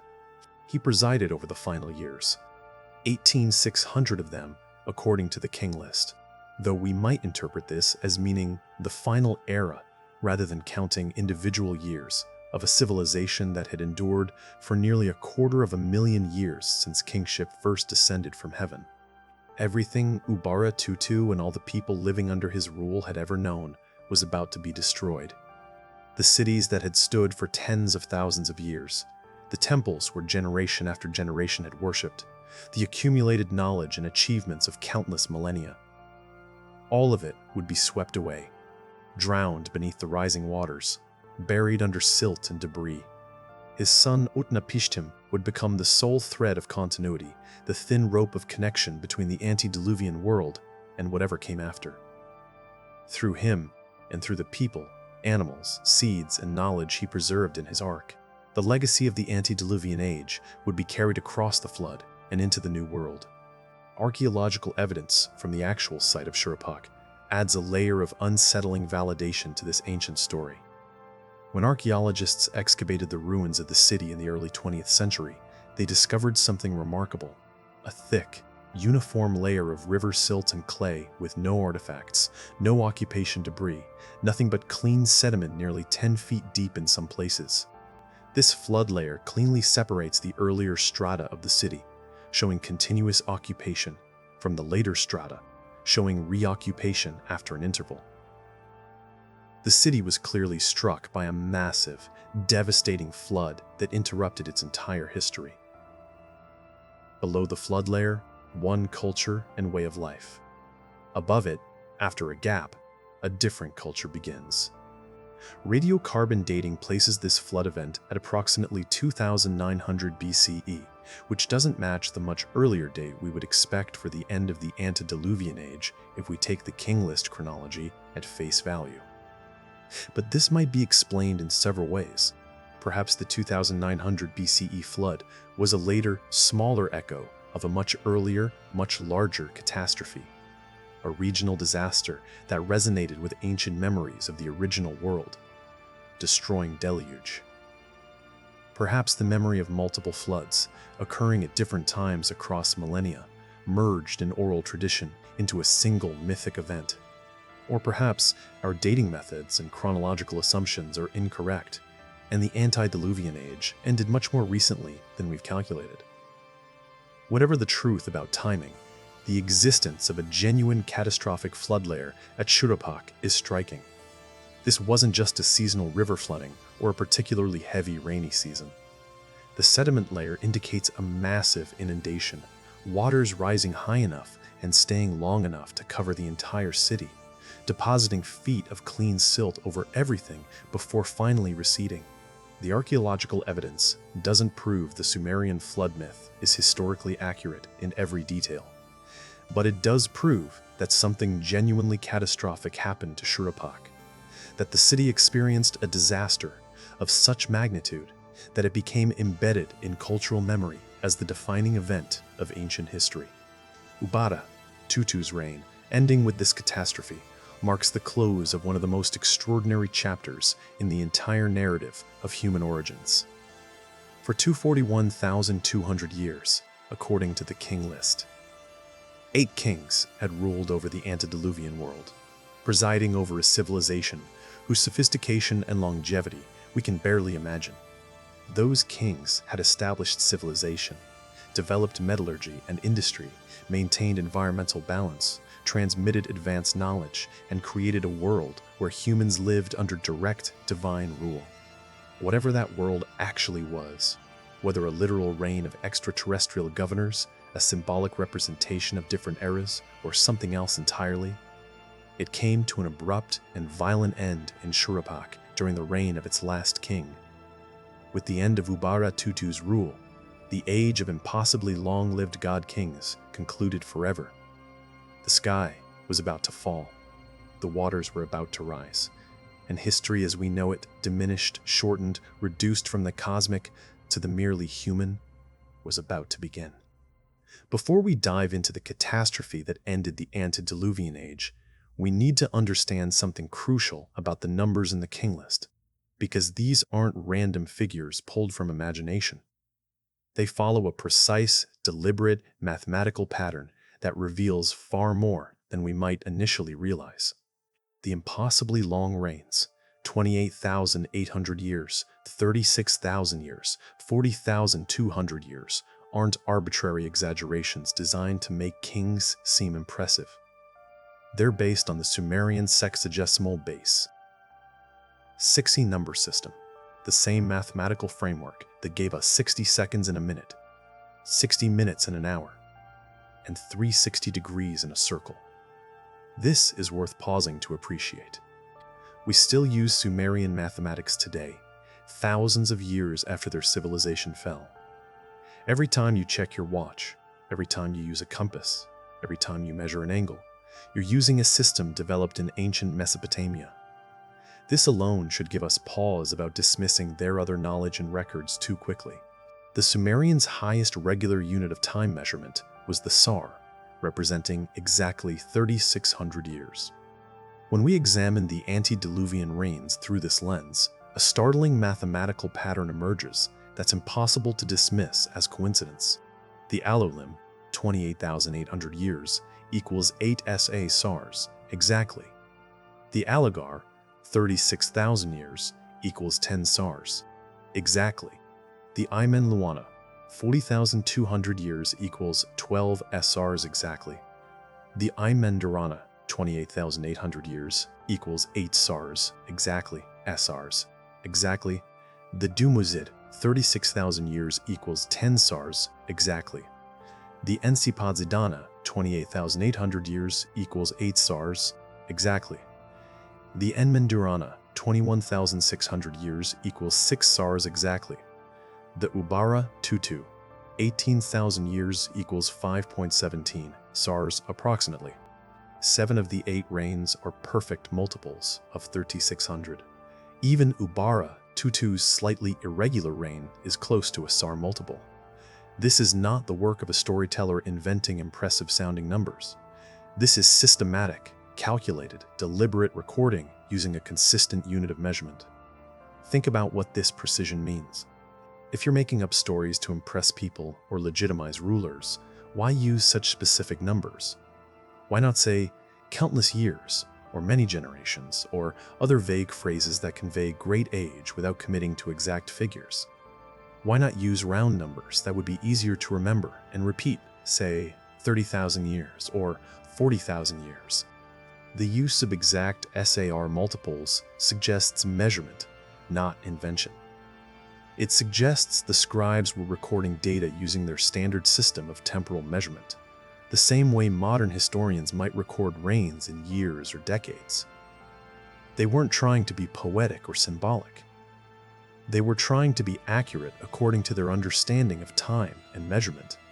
The SAR itself wasn't just an arbitrary unit chosen at random. It had deep cosmic significance in Sumerian cosmology and astronomy. The number 3600 appears repeatedly in Mesopotamian mathematics and mysticism as a sacred number, a divine measure that connected earthly time to celestial cycles. Some researchers have noted that 3,600 years approximates certain long-period astronomical cycles. The precession of the equinoxes, which takes 25,900 years to complete, divides into 7 periods of approximately 3,700 years each. Various planetary cycle combinations also produce periods in this general range. The Sumerians may have been tracking actual astronomical phenomena and using the SAR to mark these cosmic cycles. Zecharia Sitchin's controversial theory provides one potential explanation for why this particular number was so important. If the SAR represented the orbital period of a distant planet, his hypothetical Nibiru, then these reigns weren't measured in Earth years at all, but in the years of that distant world. A being from such a planet experiencing 8 of its years would have witnessed roughly 29,000 Earth years pass. From this perspective, Alulim's 28,800-year reign becomes 8 years of rule, measured in the orbital period of the Anunnaki homeworld. The numbers suddenly become not only believable, but perfectly normal from a non-Earth perspective. Whether one accepts Sitchin's specific planetary hypothesis or not, his insight about the calendar problem is crucial. If non-human beings with different lifespans and different concepts of time created these records or provided the information they contain, we shouldn't expect the numbers to make sense from a human biological perspective. We should expect them to make sense from the perspective of whoever actually experienced that time. The mathematical precision extends beyond individual reigns to the total sum. The 8 antediluvian kings ruled for a combined 204,200 years, exactly 67 SARS. This isn't a rough approximation. It's a perfect calculation. The scribe who compiled the King List added these numbers with mathematical precision, recording the total with the same systematic accuracy used throughout.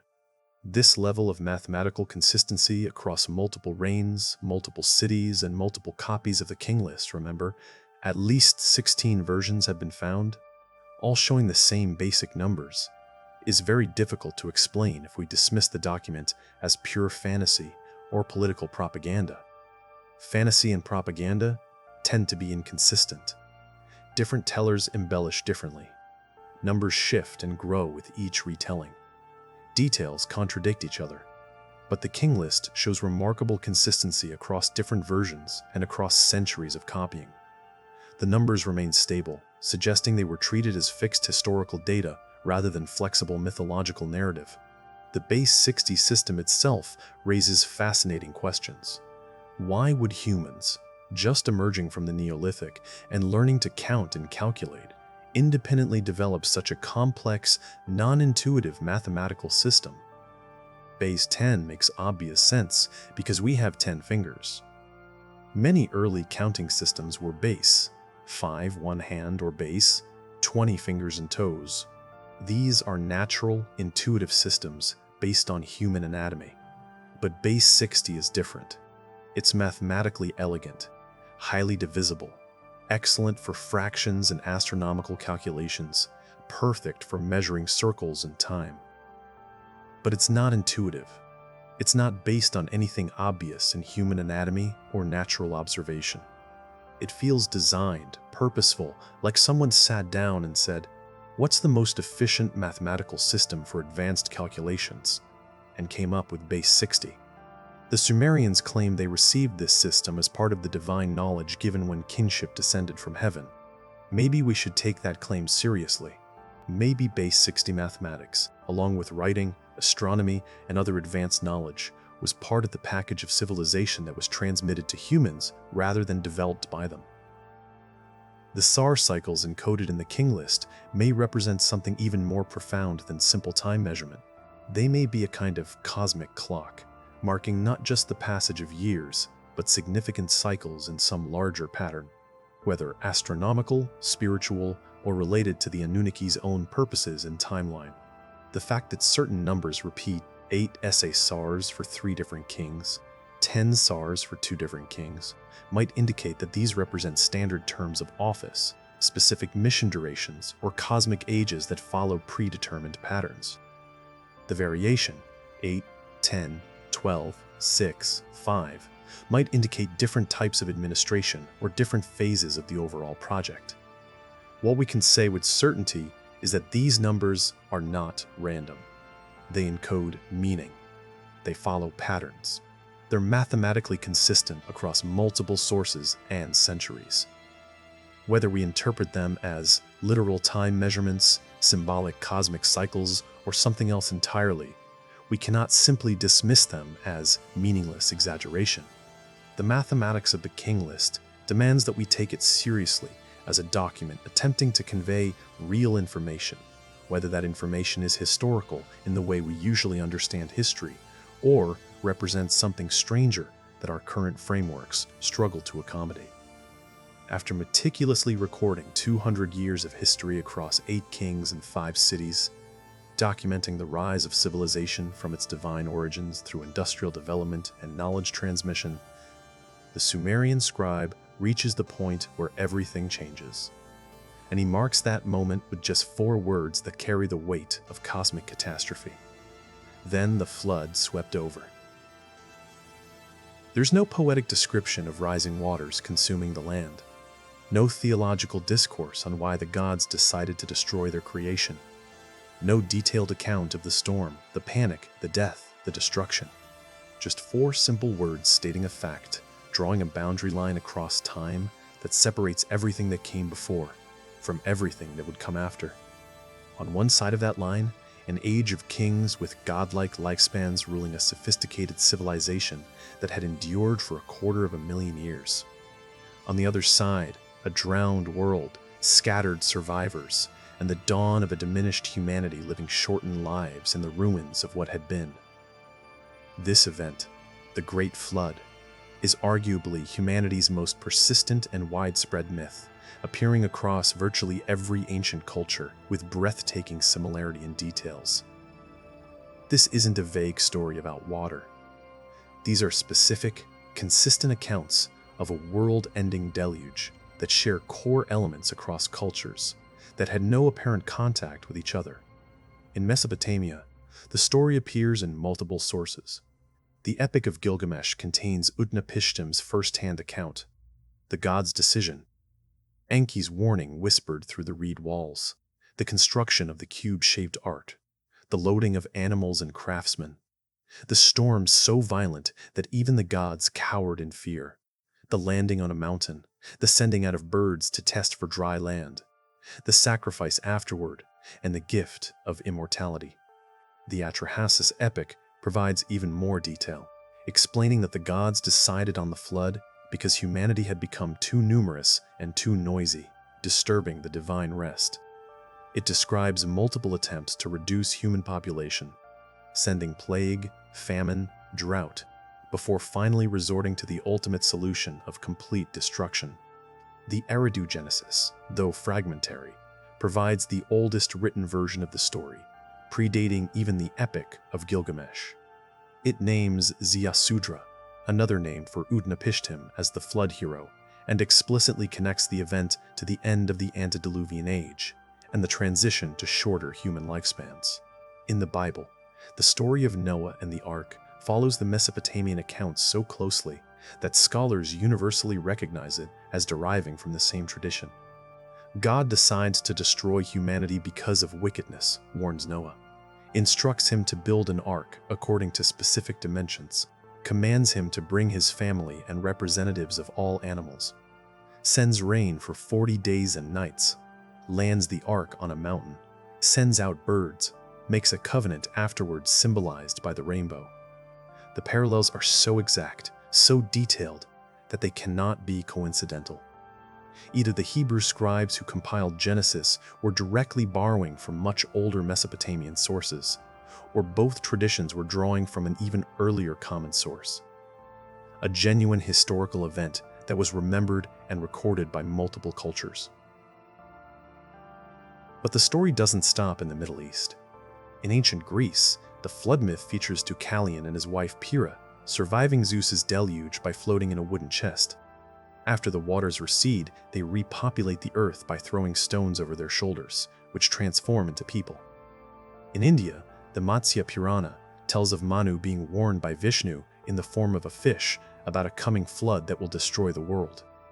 Manu builds a great ship, loads it with seeds and animals, and rides out the deluge. When the waters recede, he becomes the father of a new human civilization. The Aztecs of Mexico told of a great flood that destroyed an earlier world age.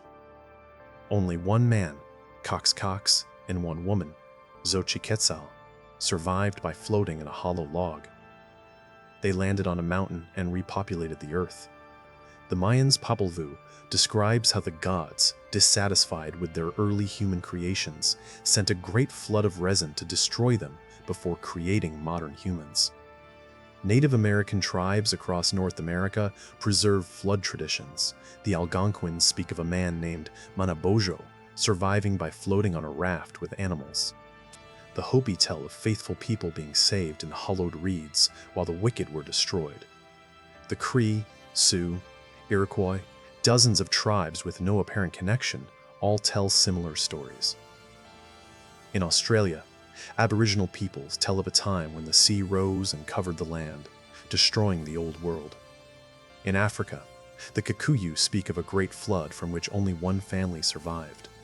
In China, ancient texts describe the great flood of Gunyu that covered the land until the hero Yu the Great controlled the waters through engineering projects. The global distribution of these stories, the consistency of core elements, divine decision to destroy, warning to one righteous person family, construction of vessel, survival of select humans and animals, landing on a mountain, repopulation, covenant promise afterward, and the emotional resonance they maintain across cultures suggests something far more significant than independent invention of similar metaphors. This feels like memory, distorted, localized, adapted to different cultures and belief systems, but fundamentally preserving the same core event. For a long time, historians dismissed this global phenomenon as simply a flood myth, arguing that early civilizations living near rivers naturally developed stories about devastating floods because rivers periodically flooded and caused destruction. It was a universal experience that led to universal mythology. But this explanation falls apart under scrutiny. These stories don't describe seasonal river flooding, or even particularly severe local inundations. They describe world-ending events, waters covering the highest mountains, the complete destruction of civilization, survival only through divine intervention. These are accounts of something categorically different from a bad flood season. The sheer global ubiquity of the tale, appearing in cultures separated by vast oceans and thousands of miles, who could not possibly have been in contact during the time periods when these stories allegedly originated, demands a more serious explanation. Could this be a shared species-wide memory of a real, planet-altering cataclysm? The geological record provides a startling answer. Yes, such events did occur. Around 12,800 years ago, at the end of the last ice age, a period known as the Younger Dryas began. Earth, which had been gradually warming and emerging from glaciation, was suddenly plunged back into near glacial conditions for over 1,000 years. The cause of this sudden climate reversal remains debated, but one of the leading theories is the Younger Dryas impact hypothesis. One or more cometary fragments struck the North American ice sheet. The immense heat from such impacts would have instantly vaporized massive amounts of ice, while also destabilizing the entire ice sheet structure. This would have caused catastrophic consequences on a global scale. The vaporized water would have been thrown into the atmosphere, causing torrential rains worldwide, not for 40 days and nights, but potentially for years. The destabilized ice sheets would have released massive pulses of meltwater into the world's oceans, causing rapid sea level rise measured in feet per year rather than the inches per century we see today. Coastlines would have been inundated. Any settlements near water, which is where early human communities naturally clustered due to the necessity of water access, would have been destroyed. Mega tsunamis triggered by the sudden release of meltwater would have devastated coastal regions worldwide. The climate shift would have disrupted agriculture, destroyed ecosystems, and forced massive human migrations. For early human civilizations, many of which may have been more sophisticated than we currently recognize, this would have been genuinely apocalyptic. The survivors would have carried traumatic memories that would be passed down through oral tradition for thousands of years, eventually hardening into the flood myths we find everywhere. Recent underwater archaeology has provided tantalizing supporting evidence. Submerged structures have been discovered off the coasts of India, Japan, the Mediterranean, and elsewhere. Ruins of what appear to be settlements now hundreds of feet below current sea levels. These suggest that advanced coastal civilizations did exist during the last ice age when sea levels were much lower, and that these civilizations were indeed inundated when waters rose at the end of the glacial period. The Black Sea flood hypothesis provides another piece of the puzzle. Around 5600 BCE, geological evidence suggests that the Mediterranean Sea broke through a natural dam at what is now the Bosphorus Strait, catastrophically flooding the Black Sea basin. Water levels rose as much as 6 inches per day, fast enough to be visible, fast enough to outrun anyone trying to flee on foot. Any settlements around the Black Sea basin, which would have been a large freshwater lake before this event, would have been swallowed with terrifying speed. This would have created exactly the kind of traumatic collective memory that gets preserved in oral tradition and eventually written down as sacred history. But these regional catastrophes, as devastating as they were, don't fully explain the truly global nature of the flood myth. For that, we must return to the Younger Dryas impact event. If comet fragments did strike the ice sheets, the effects would have been genuinely worldwide. Massive amounts of water vapor would have been thrown into the atmosphere, causing torrential rains across the planet. The impact would have triggered volcanic eruptions and earthquakes globally. Coastal areas everywhere would have experienced flooding from both rising waters and tsunamis.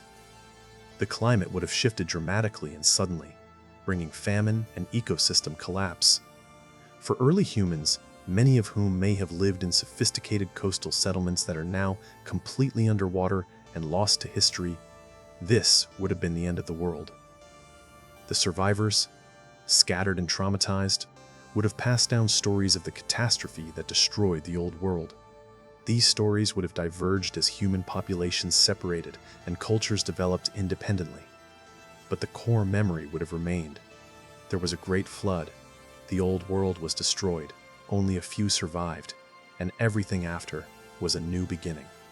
The Sumerian King List, in this light, becomes not just Mesopotamian mythology, but the most detailed, bureaucratically precise record of what happened to human civilization during this Great Reset.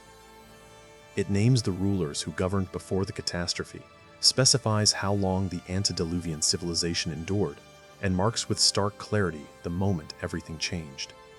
But the King List treats the flood as more than just a natural disaster. It presents it as a fundamental turning point in the nature of reality itself. This is crucial to understanding the document's full meaning. Before the flood, kings were functionally immortal, living for tens of thousands of years. After the flood, they became mortal, with lifespans that progressively decreased until reaching the familiar human range. It's as if the flood washed away not just cities and populations, but a specific kind of biological or spiritual longevity that had characterized the antediluvian age.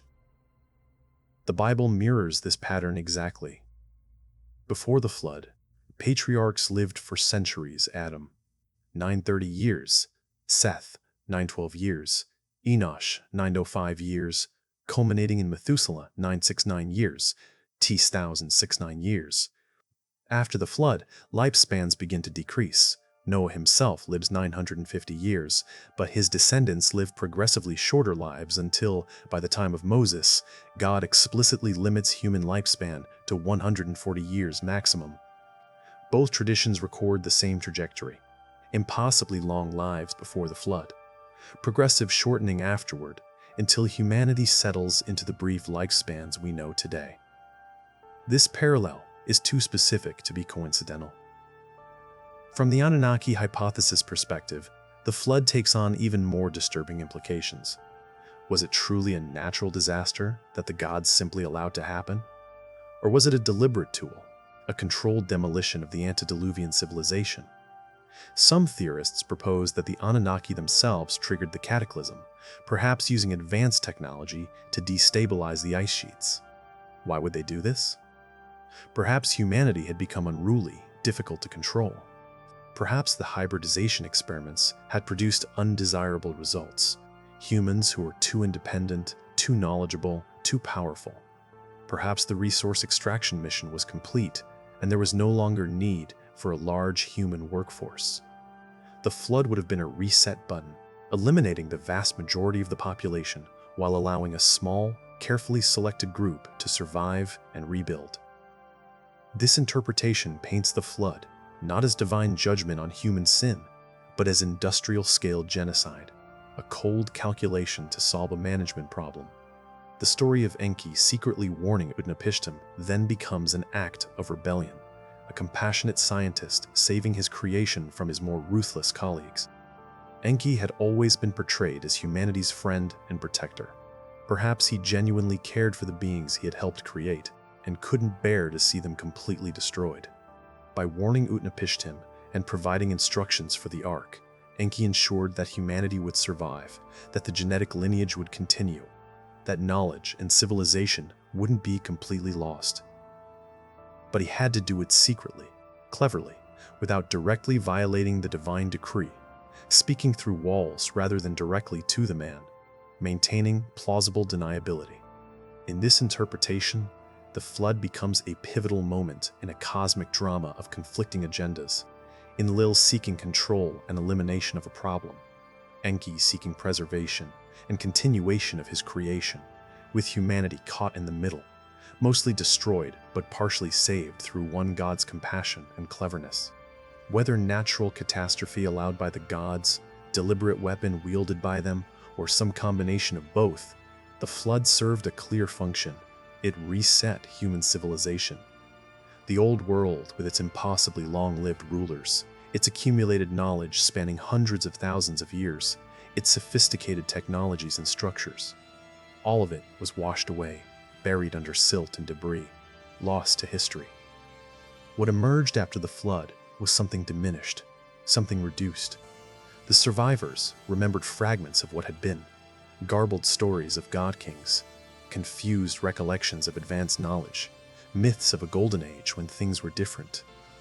But the direct connection to the antediluvian world was severed. Humanity would have to rebuild, relearn, rediscover. The post-flood civilizations that eventually emerged, Sumer, Egypt, the Indus Valley, appeared with surprising sophistication, possessing knowledge and capabilities that seemed too advanced for people supposedly just emerging from the Stone Age. Perhaps this is because they weren't starting from scratch. They were rebuilding using fragments of antediluvian knowledge that had survived the catastrophe, preserved by survivors like Utnapishtim, encoded in stories and traditions passed down through the generations. The flood was the great forgetting, the catastrophic loss of memory that separated humanity from its own past. Everything before became myth. Everything after became history. And the line between the two was drawn by rising waters that covered the world and drowned an age of wonders we can now barely imagine. The consistency of flood narratives across utterly disconnected cultures represents one of the most compelling mysteries in comparative mythology and anthropology. When we examine these stories in detail, the similarities become almost eerie in their specificity, suggesting something far deeper than coincidental independent invention. Let's examine the core elements that appear repeatedly across cultures that had no apparent contact. Divine decision to destroy. In nearly every tradition, the flood isn't portrayed as a natural accident, but as a deliberate decision by the gods or God to destroy the existing world. The reasons vary: human wickedness in the Bible, excessive noise in the Atrahasis epic, dissatisfaction with creation in the Popolvuh. But the element of intentional destruction remains consistent. Warning to one righteous person or family. A single individual or small group is selected to survive.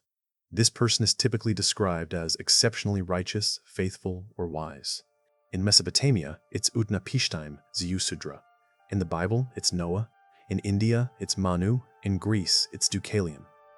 The selection is always personal and direct, often involving specific instructions from a deity. Construction of a survival vessel. The chosen survivor is instructed to build some kind of floating craft, an ark, a ship, a giant log, a sealed vessel. Specific dimensions are often provided. The Sumerian ark is cube-shaped, 7 stories tall.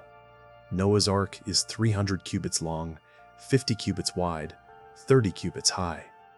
These aren't vague, build a boat instructions, but detailed specifications, suggesting engineering knowledge. Preservation of life. The survivor is instructed to bring family members and representatives of animal life. Sometimes the emphasis is on animals, Gilgamesh, Noah, sometimes on seeds and plants, Manu, sometimes on skilled craftsmen, Atrahasis. The consistent element is intentional preservation of biological and cultural diversity to enable rebuilding after the catastrophe.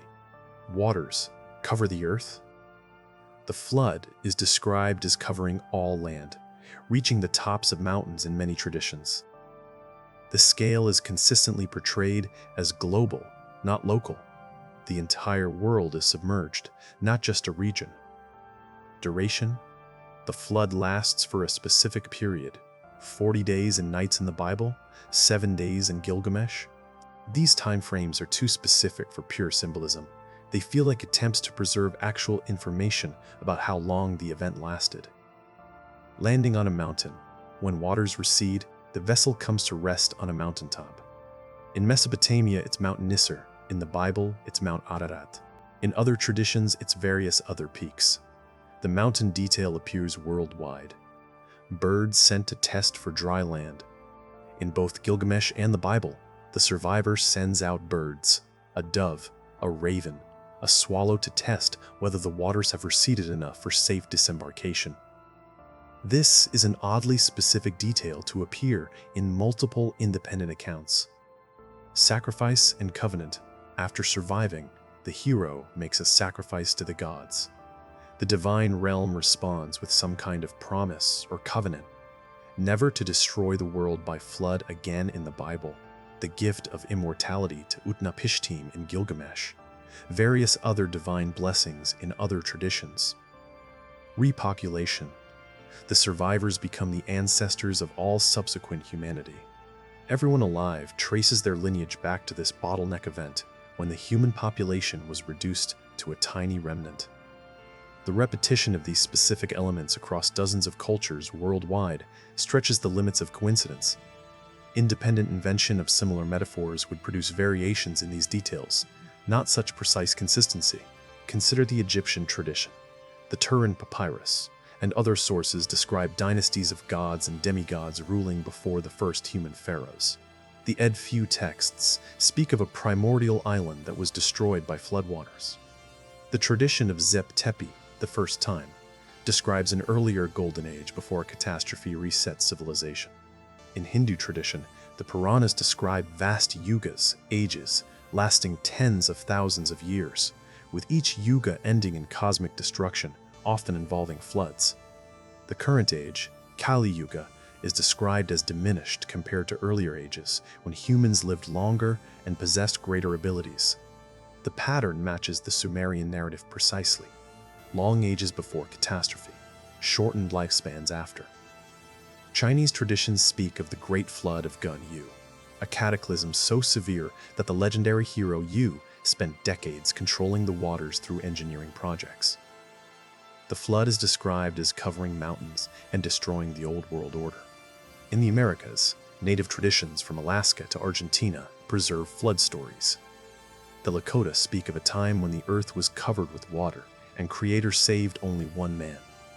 The Aztec traditions describe multiple world ages, each ending in catastrophe, with the fourth age destroyed by a flood that turned people into fish.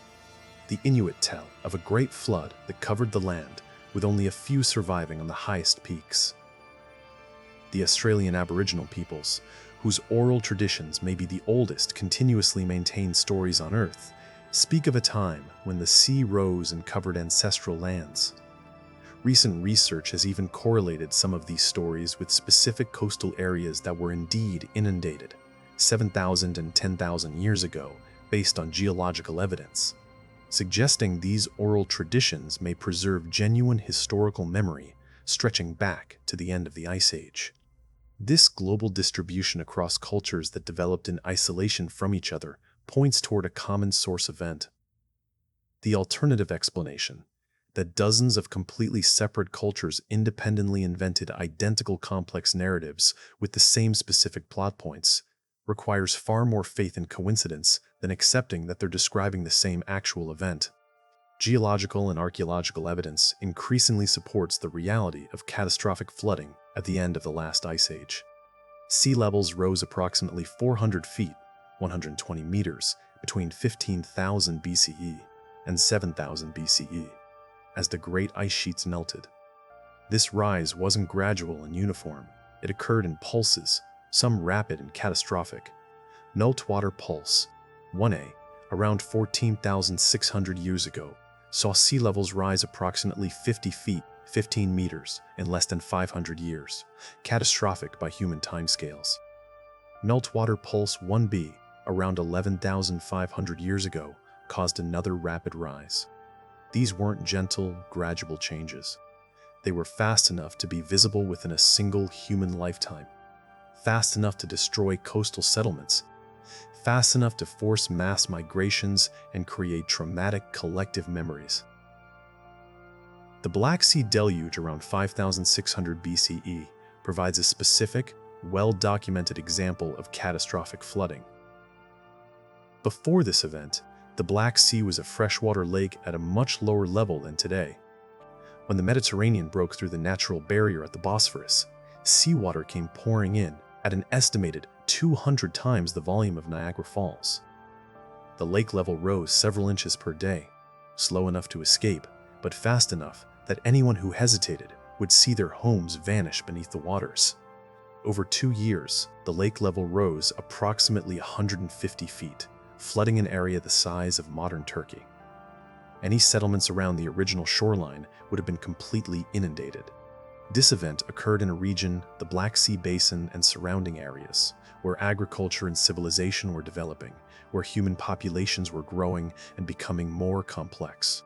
The survivors would have carried traumatic memories of the catastrophe, stories that would be told and retold, eventually spreading across Europe and Asia as populations migrated. Recent underwater archaeology has made stunning discoveries that support the flood traditions. Off the coast of India near Dwarka and in the Gulf of Cambay, researchers have identified what appear to be submerged structures, walls, foundations, geometric patterns, at depths suggesting they were built when sea levels were much lower. Carbon dating of materials retrieved from these sites suggests they may be 9,000 years old or more. Off the coast of Japan, the Yonaguni Monument presents underwater structures that some researchers argue are artificial carved steps, right angles, flat platforms, though this remains controversial. If artificial, they would have been built during the last ice age when the area was above water. The Mediterranean harbors similar mysteries. Off the coast of Greece, Egypt, and Lebanon, underwater surveys have found evidence of settlements that were inundated as sea levels rose. Some of these show signs of having been sophisticated port cities before being swallowed by the sea. Even more intriguing are reports of ancient harbors and structures found at depths that shouldn't be possible if civilization only developed after sea levels stabilized around 7,000 years ago. These anomalies suggest maritime civilizations existed earlier than our standard chronology allows. Civilizations that would have been destroyed by the rising waters at the end of the Ice Age. The Younger Dryas impact hypothesis provides a mechanism for a truly global catastrophe. If one or more cometary fragments struck the North American ice sheet around 12,800 years ago, the effects would have been worldwide and devastating. Immediate vaporization, The impact energy would have instantly vaporized massive amounts of ice, throwing enormous volumes of water vapor into the atmosphere, causing torrential rains globally. Destabilization. The impact would have destabilized the entire ice sheet structure, causing accelerated melting and massive meltwater pulses into the oceans, raising sea levels rapidly. Climate effects. The combination of impact effects and meltwater disruption of ocean currents would have caused dramatic climate shifts. The sudden return to near glacial conditions that characterizes the Younger Dryas period. Secondary effects. The impact would have triggered volcanic eruptions, earthquakes, and tsunamis worldwide. The atmospheric effects would have caused global cooling, crop failures, and ecosystem collapse. Wildfires. Evidence of a massive charcoal layer across North America suggests continent-scale wildfires triggered by the impact, with smoke and ash contributing to global climate effects. For any sophisticated civilizations existing at that time, particularly those in coastal areas where evidence would now be underwater, this would have been genuinely apocalyptic. The combination of immediate destruction from tsunamis, rapid sea level rise, drowning coastal settlements, climate shift destroying agriculture, and ecosystem collapse, eliminating food sources, would have caused civilizational collapse on a global scale. The survivors, scattered and traumatized, would have been forced into a nomadic existence, abandoning whatever cities or settled communities they had built. Their descendants would have carried memories of the catastrophe, stories of a time before the flood, when their ancestors lived differently, when things were better, when knowledge and civilization were greater. These stories would have diverged as populations separated and cultures developed independently over thousands of years. Local details would have been added. The stories would have been adapted to local mythologies and belief systems, but the core memory would have remained. There was a great flood. The old world was destroyed. Only a few survived. Everything after is diminished compared to what came before. The Sumerian King List, with its precise before and after structure, its mathematical dating of when the flood occurred, and its clear statement that human civilization and human biology changed fundamentally at that moment, may be the most accurate preserved account of this global catastrophe. It's not mythology dressed up as history. It's history that we've been dismissing as mythology because the truth it preserves doesn't fit our comfortable narrative of gradual human development from primitive to advanced. The flood myths aren't primitive attempts to explain natural disasters. They're precious fragments of genuine historical memory, the last surviving accounts of the catastrophe that reset human civilization and separated us from our forgotten past. When the flood waters finally receded, revealing a world scoured clean of nearly everything that had existed before, they left behind survivors who faced an earth that was simultaneously familiar and alien. The land was still there, the sky still stretched above, the sun still rose each morning. But the world as it had been, the cities, the temples, the accumulated knowledge and achievements of 200 years was gone, buried under layers of silt and debris or washed into the sea. The Sumerian King List marks this new beginning with the same dispassionate tone it used to record the end. After the flood had swept over and the kingship had descended from heaven, the kingship was in Kish. That phrase, kingship had descended from heaven, appears again, just as it did at the very beginning of the antediluvian age. But now, it carries different implications. This wasn't the first arrival of kingship, the original establishment of divine rule. This was its restoration, its return after the catastrophe. Kingship had to descend from heaven a second time because the first incarnation had been destroyed. The age of god-kings was over, yet kingship itself continued. But everything about it was different, diminished, reduced. The new era belonged not to immortal rulers, but to men, still divinely appointed, perhaps still claiming heavenly mandate, but undeniably mortal, constrained by biological limits that their antediluvian predecessors hadn't faced. The reigns listed in the post-flood sections of the King List are dramatically, almost shockingly shorter than those that came before. The first dynasty in Kish, the new capital, has kings who rule for 1,560 years, 200 years, 960 years, 800 and 1,000 years, 720 years. These are still incredibly long by modern human standards. No one today lives anywhere close to 1,000 years, but they represent a tiny fraction of the antediluvian reigns. Alulim ruled for 28,800 years. The first king of post-flood Kish ruled for 1,060 years, less than 6% as long. It's a reduction so dramatic that it feels almost violent, as if something fundamental about reality itself had changed, as if a biological or spiritual timer that allowed for impossibly long lifespans had been reset, reduced, limited. And the reduction continues. As the King List moves forward through time, documenting dynasty after dynasty and city after city, the reigns keep shrinking. By the second dynasty of Kish, we're seeing reigns of 635 years, 410 years, 300 years. Still superhuman, but progressively decreasing.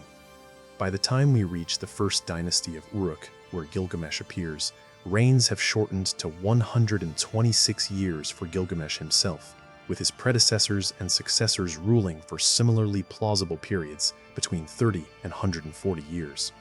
These are numbers that push the boundaries of human longevity but don't completely break them. By the later dynasties, we're reading about kings who ruled for 20, 25, 30 years. Entirely normal, completely historical figures whose reigns we can verify through other sources and archaeological evidence. It's as if we're watching a biological timer wind down generation by generation. The first post-flood humans retained some fraction of whatever allowed antediluvian longevity, whether genetic legacy from Anunnaki hybridization, environmental factors that no longer existed, access to knowledge or technologies that prolonged life, or something else entirely. But with each generation, that legacy faded, diluted, weakened, until humanity settled into the brief lifespans we consider normal today. The Bible records exactly the same pattern with striking precision. After the flood, Noah himself lives 950 years, still close to the antediluvian lifespans of Methuselah 969 years, and his ancestors. But Noah's son Shem lives only 600 years. His son Arpachshad lives 438 years. Then we have Shelah, 433 years, Eber, 464 years, Peleg, 239 years. Decline accelerates through subsequent generations. Ru, 239 years, Ru, 230 years, Serug, 230 years, Nahor, 1408 years, Terah, 235 years, Abraham, 175 years, Isaac, 80-90 years, Jacob, 47 years, Joseph, 239 years, Joseph, 239 years. By the time of Moses, God explicitly limits human lifespan, declaring that humans will live no more than 120 years. The parallel with the Sumerian King List is too exact to be coincidental. Both traditions record progressive shortening of human lifespan after the flood, starting with near antediluvian lengths and gradually decreasing over many generations until reaching modern human lifespans. This isn't vague mythological symbolism. These are specific numbers showing a specific pattern of biological change. What could cause such a pattern? From a conventional perspective, it makes no sense. If these are just invented numbers, why show this gradual decline? Why not simply say, before the flood, people lived forever, after they lived normal lifespans? The specific, progressive decline suggests the scribes were recording something they believed was real, a genuine biological phenomenon they observed or that was preserved in their records. From the Anunnaki hypothesis perspective, this pattern makes perfect sense. If the antediluvian kings were Anunnaki or Anunnaki human hybrids with extended lifespans due to their genetics, the first post-flood generations would have been their direct descendants, still carrying significant amounts of non-human DNA. But if these survivors then bred with purely human populations, either other survivors who had less Anunnaki heritage or wild humans who had never been part of the antediluvian civilization, each subsequent generation would be more diluted. The Anunnaki genetic legacy, would become weaker with every generation, until, after perhaps 20 or 30 generations, it was so diluted as to be effectively negligible. This would explain not just the shortening lifespans, but also the loss of other capabilities that ancient texts hint at. The Nephilim mentioned in Genesis, giants, mighty men, heroes of old, appear before and immediately after the flood, then seem to fade from history. Perhaps they too were hybrid beings whose distinctive characteristics became diluted over generations until they disappeared into the general human population. The new capitals where kingship was established after the flood are different in character from the antediluvian cities. Gone are the mysterious sacred cities like Eridu, with their strange origins and impossible antiquity. The post-flood dynasties rule from Kish, Uruk, Ur, Lagash, Umma. Adab cities that archaeology can definitively locate and date. Cities whose development we can trace through stratigraphic layers. Cities that feel human in a way the antediluvian capitals somehow don't. These are cities built by human hands for human purposes.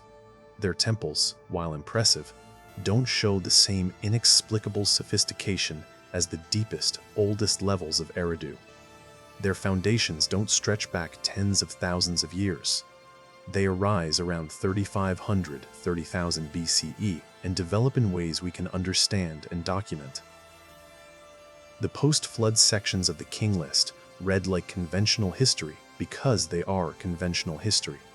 The mythic has given way to the mundane, the impossible to the merely extraordinary, the divine to the human. And yet the document itself makes no distinction. The same scribe, using the same format, the same mathematical precision, the same bureaucratic tone, records both the impossible antediluvian rains and the plausible post-flood rains as equally real, equally historical. This continuity is crucial. If the document changed format, changed tone, or included some kind of disclaimer, now we move from the age of myth to the age of history. We could more easily separate the two sections. But there is no such boundary.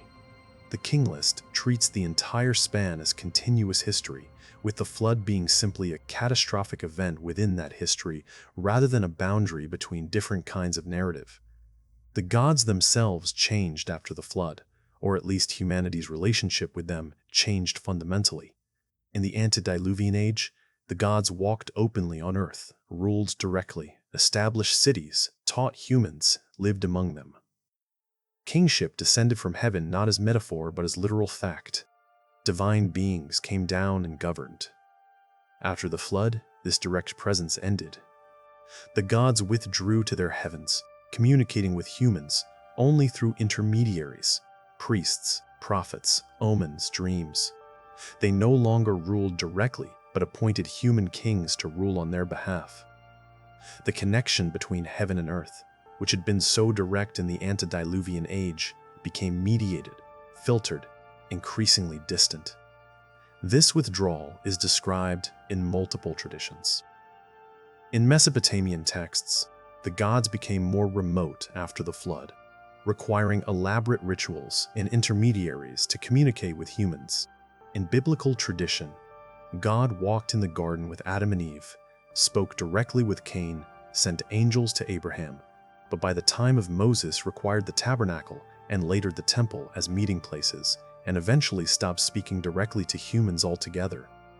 Greek mythology describes a golden age when gods and humans mingled freely, followed by progressively more distant silver, bronze, and iron ages when the gods withdrew from direct involvement. Hindu traditions describe the Satya Yuga when gods walked the earth openly, followed by declining ages of less and less direct divine presence. The pattern repeats globally. There was a time when the barrier between divine and human was permeable, when gods and humans interacted directly, when the heavens and earth were connected. Then something happened, typically involving a flood, and that connection was severed. Humanity was left alone, or at least more alone, forced to navigate existence without the direct guidance that had previously been available. Perhaps this withdrawal was deliberate. If the Anunnaki perspective is correct, maybe the flood was the planned end of the direct occupation phase of their project. The resource extraction was complete, the genetic engineering had achieved its goals, and it was time to step back and allow humanity to develop on its own under indirect oversight rather than direct rule. Or perhaps the withdrawal was forced. Maybe the catastrophe that caused the flood, whether natural or artificial, damaged the Anunnaki's infrastructure, destroyed their bases, killed significant portions of their population, and forced them to retreat. They could no longer maintain direct presence on Earth and had to govern from a distance. Either way, the post-flood world was fundamentally different from what came before. Humanity had been cut off from direct contact with its creators or rulers, left with only memories and fragments of the knowledge that had been given in the antediluvian age. The survivors, like Utnapishtim, became the crucial links between the old world and the new. They had lived in the antediluvian age, had known the god kings, possessed knowledge of what civilization had been before the catastrophe. They became the teachers of the new age, the preservers of ancient wisdom, the living connections to a lost world. This is why Utnapishtim appears in the Epic of Gilgamesh as a figure of such immense significance. He's not just someone who survived a flood. He's the keeper of the old world's secrets, the one who can tell Gilgamesh about the time before, when things were different. When Gilgamesh seeks him out to learn the secret of immortality, he's really seeking to reclaim what humanity lost: the connection to the divine, the access to knowledge and power that the antediluvian age possessed. But Utnapishtim's message is clear and devastating: that age is over. The gift of immortality was a one-time grant to him and his wife specifically. It cannot be shared, cannot be reclaimed. The old world is gone forever. Humanity must accept its new, diminished state and find meaning within the limitations that now define human existence. This is perhaps the true tragedy at the heart of the King List and all the flood traditions. Not just that a catastrophe occurred, not just that cities were destroyed and populations decimated, but that something fundamental about human existence changed at that moment. A door closed that could never be reopened. A connection was severed that could never be restored. Everything after the flood is rebuilding in the shadow of that loss, attempting to recapture something of what was lost, to preserve fragments of antediluvian knowledge, to maintain some thread of connection to the divine age that preceded the catastrophe. The ziggurats. Sumerians built weren't just temples.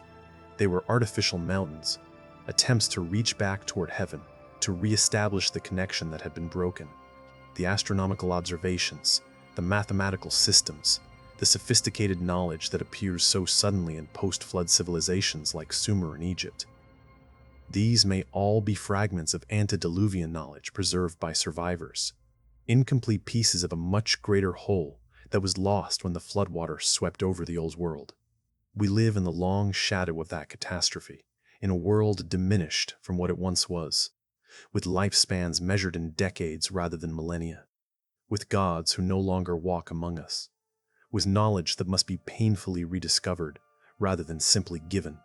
The post-flood world is our world, and we carry in our myths and legends the faint memory of something greater that came before. It is in this diminished post-flood world, this age of mortal kings and absent gods, that we encounter the single most important figure in the entire Sumerian King List. The one name that anchors the impossible antediluvian narrative to verified historical reality. His name is Gilgamesh, the fifth king of the first dynasty of Uruk, and he is simultaneously the most famous and most crucial figure in the entire document. The King List records his reign with its typical bureaucratic brevity: the divine Gilgamesh, whose father was a phantom, the Lord of Kalaba, ruled 106 years. That description, whose father was a phantom, is extraordinary and revealing. It marks Gilgamesh as different, as something other than a normal human king. Later texts would elaborate on this cryptic phrase, explaining that Gilgamesh's mother was the goddess Ninsun, while his father was either a Lilu demon or a human priest-king named Lugalbanda. The exact genealogy varies, but all sources agree: Gilgamesh was not fully human. The most famous description comes from the Epic of Gilgamesh itself. 2/3 God, 1/3 man. This fraction is strange, mathematically impossible. If taken literally, how can you have thirds when discussing only two parents, but symbolically powerful? It suggests that Gilgamesh carried more divine heritage than human, that whatever genetic or spiritual component made the antediluvian kings immortal was still present in him, though diluted. His listed reign of 106 years fits this hybrid status perfectly. It's far longer than any purely human lifespan, yet far shorter than the post-flood kings, who ruled for hundreds or thousands of years, and infinitesimally shorter than the antediluvian tens of thousands. Gilgamesh stands at a transitional point, where the divine legacy is still visible but fading, where superhuman capabilities persist but are clearly diminishing.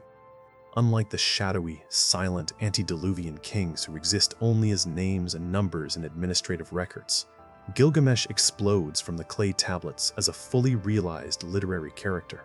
He is the protagonist of what many scholars consider the world's first great work of literature, the Epic of Gilgamesh, a 12-tablet masterpiece that predates Homer's Iliad by at least 1,500 years and has been called the first great hero's journey, the template upon which countless later stories would be built. The epic tells a story of extraordinary depth and emotional power. Gilgamesh is the king of Uruk, 2/3 divine and terrifyingly powerful. He's also tyrannical, arrogant, abusing his position by claiming the right to sleep with brides on their wedding nights and forcing his subjects into endless labor building his city walls. His people cry out to the gods for relief. The gods respond by creating Enkidu, a wild man who lives among the animals, innocent and uncorrupted by civilization. After being civilized by a temple priestess through 7 days and nights of lovemaking, in one of literature's first and most celebratory depictions of sex as a transformative civilizing force, Enkidu comes to Uruk to challenge Gilgamesh. They fight in the streets with the force of bulls, destroying property and terrifying onlookers. But the fight ends in a draw, and through combat, these two mighty beings recognize each other as equals. They become inseparable friends, brothers in spirit, the first great friendship in world literature. Together they embark on heroic adventures. They journey to the cedar forest to slay Humbaba, the terrifying guardian appointed by the gods. They kill the bull of heaven when the goddess Ishtar sends it to punish Gilgamesh for spurning her romantic advances. They are unstoppable, invincible, glorious in their power and pride. Then the gods decree that one of them must die as punishment for killing Humbaba and the bull of heaven. Enkidu falls ill and, over 12 agonizing days, weakens and dies in Gilgamesh's arms. And with that death, everything changes.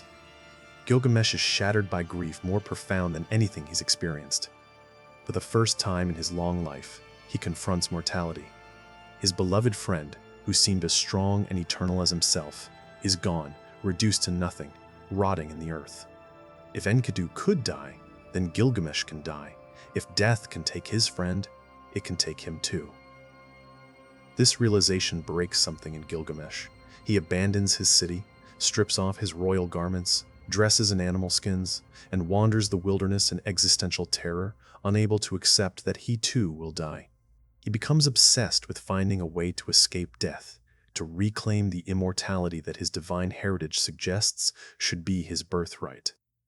This is where Gilgamesh's story becomes the crucial bridge linking the antediluvian age to historical times.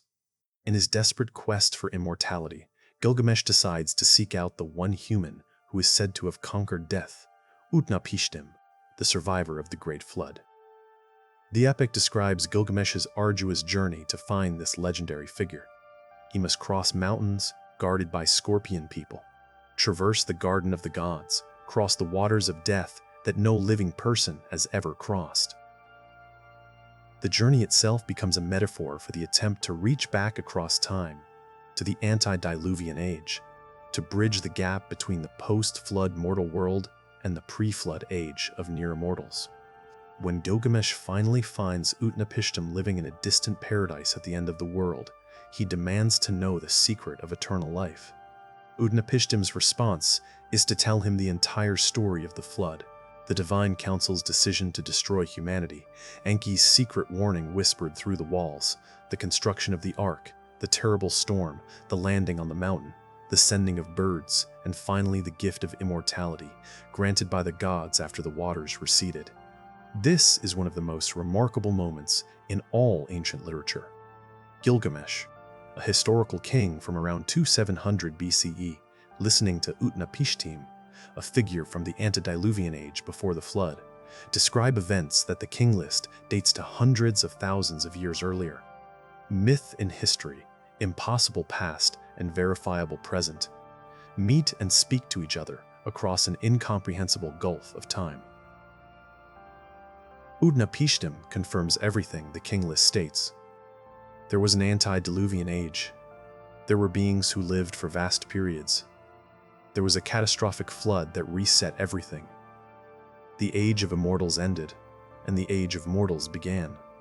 Gilgamesh is listening to living testimony from someone who was there, who witnessed the Great Transition, who survived the catastrophe and can speak with authority about what was lost. But when Gilgamesh begs for the secret to immortality, Utnapishtim delivers a devastating truth. The gift of eternal life was granted only to him and his wife specifically, as a unique reward for preserving life through the flood. It was a one-time deal, never to be repeated. The age of immortals is over. The gods have decreed that for all other humans, even those with divine heritage like Gilgamesh, death is the final, inescapable fate. Utnapishtim does offer Gilgamesh a chance, a test. If he can stay awake for 7 days and 7 nights, proving he can conquer sleep, the little brother of death, perhaps he too might conquer death itself. Gilgamesh, exhausted from his journey, immediately falls asleep. When he wakes, thinking only moments have passed, Utnapishtim shows him 7 loaves of bread, 1 baked each day, ranging from fresh to moldy, proving he slept for a full week. He has failed. As a consolation, Utnapishtim tells Gilgamesh about a plant that grows at the bottom of the sea, a plant that can restore youth, if not grant true immortality. Gilgamesh dives to the ocean floor, retrieves the plant, and begins his journey home, planning to share this gift with all the people of Uruk. But on the way home, while Gilgamesh bathes in a cool pool, a serpent smells the plant's fragrance, steals it, and eats it. The serpent sheds its skin and is renewed, while Gilgamesh is left with nothing. Even this lesser gift, this chance to reclaim youth repeatedly, if not live forever, is lost to him. Gilgamesh returns to Uruk having failed completely in his quest. He has not conquered death. He has not become immortal. He has not even retained the plant that could restore youth. But he returns transformed, having learned the lesson Utnapishtim was trying to teach. True immortality lies not in endless biological life, but in the legacy one leaves behind. The epic ends with Gilgamesh showing a visitor, perhaps the reader, the mighty walls of Uruk that he built, walls that still stand centuries after the epic was written, walls that archaeologists have actually excavated and documented. Look upon these walls, he says. These will endure when I am dust. This is immortality. Not the endless continuation of life, but the creation of works that outlast our brief time on Earth. For a long time, scholars debated whether Gilgamesh was a real historical figure or a purely literary creation, a Mesopotamian Hercules or King Arthur, perhaps based loosely on some actual person, but fundamentally mythological. The epic seemed too fantastic, too filled with monsters and magic and gods, to be about a real person. Then archaeology provided answers that nobody expected. In the late 19th and early 20th centuries, excavators began uncovering the ruins of Uruk, one of the first true cities in human history. The site was massive, showing continuous occupation for thousands of years. And there, exactly as the epic described, were the city's massive walls, walls that stretched for nearly 6 miles, walls built with such skill and on such a scale that they became legendary. Contemporary inscriptions and administrative texts from Uruk and neighboring cities mentioned Gilgamesh by name, confirming he was a real historical ruler. Other kings from his dynasty, kings who appear alongside him in the Sumerian King List, were also verified through archaeological evidence. The city he ruled, the era he lived in, the general timeline, all confirmed by modern archaeology. Gilgamesh was real. He was a historical king who ruled a real city around 2700 BCE. The fantastic adventures described in the epic might be embellishments or symbolic representations, but at the core was an actual person whose life and deeds were so extraordinary that they became the foundation for one of humanity's first great literary works. This verification is what makes Gilgamesh the linchpin of the entire Sumerian King List. Because he's historically real, verified by archaeology and contemporary sources, he anchors the document to factual history. And because he appears in the same list, recorded by the same scribe, using the same format and the same matter-of-fact tone as the antediluvian kings with their impossible lifespans, he forces us to take the entire document more seriously. The scribe who recorded Gilgamesh's 106-year reign is the same scribe who recorded Alulim's 28,800-year reign. To the author, both were equally historical, equally real, equally worthy of being documented. There's no shift in tone, no indication that one section is history and another is myth.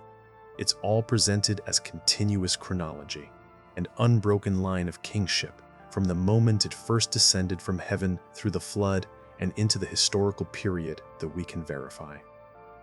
Gilgamesh's partly divine nature, 2/3 God, 1/3 man, serves as a tantalizing clue about the biological reality underlying these myths.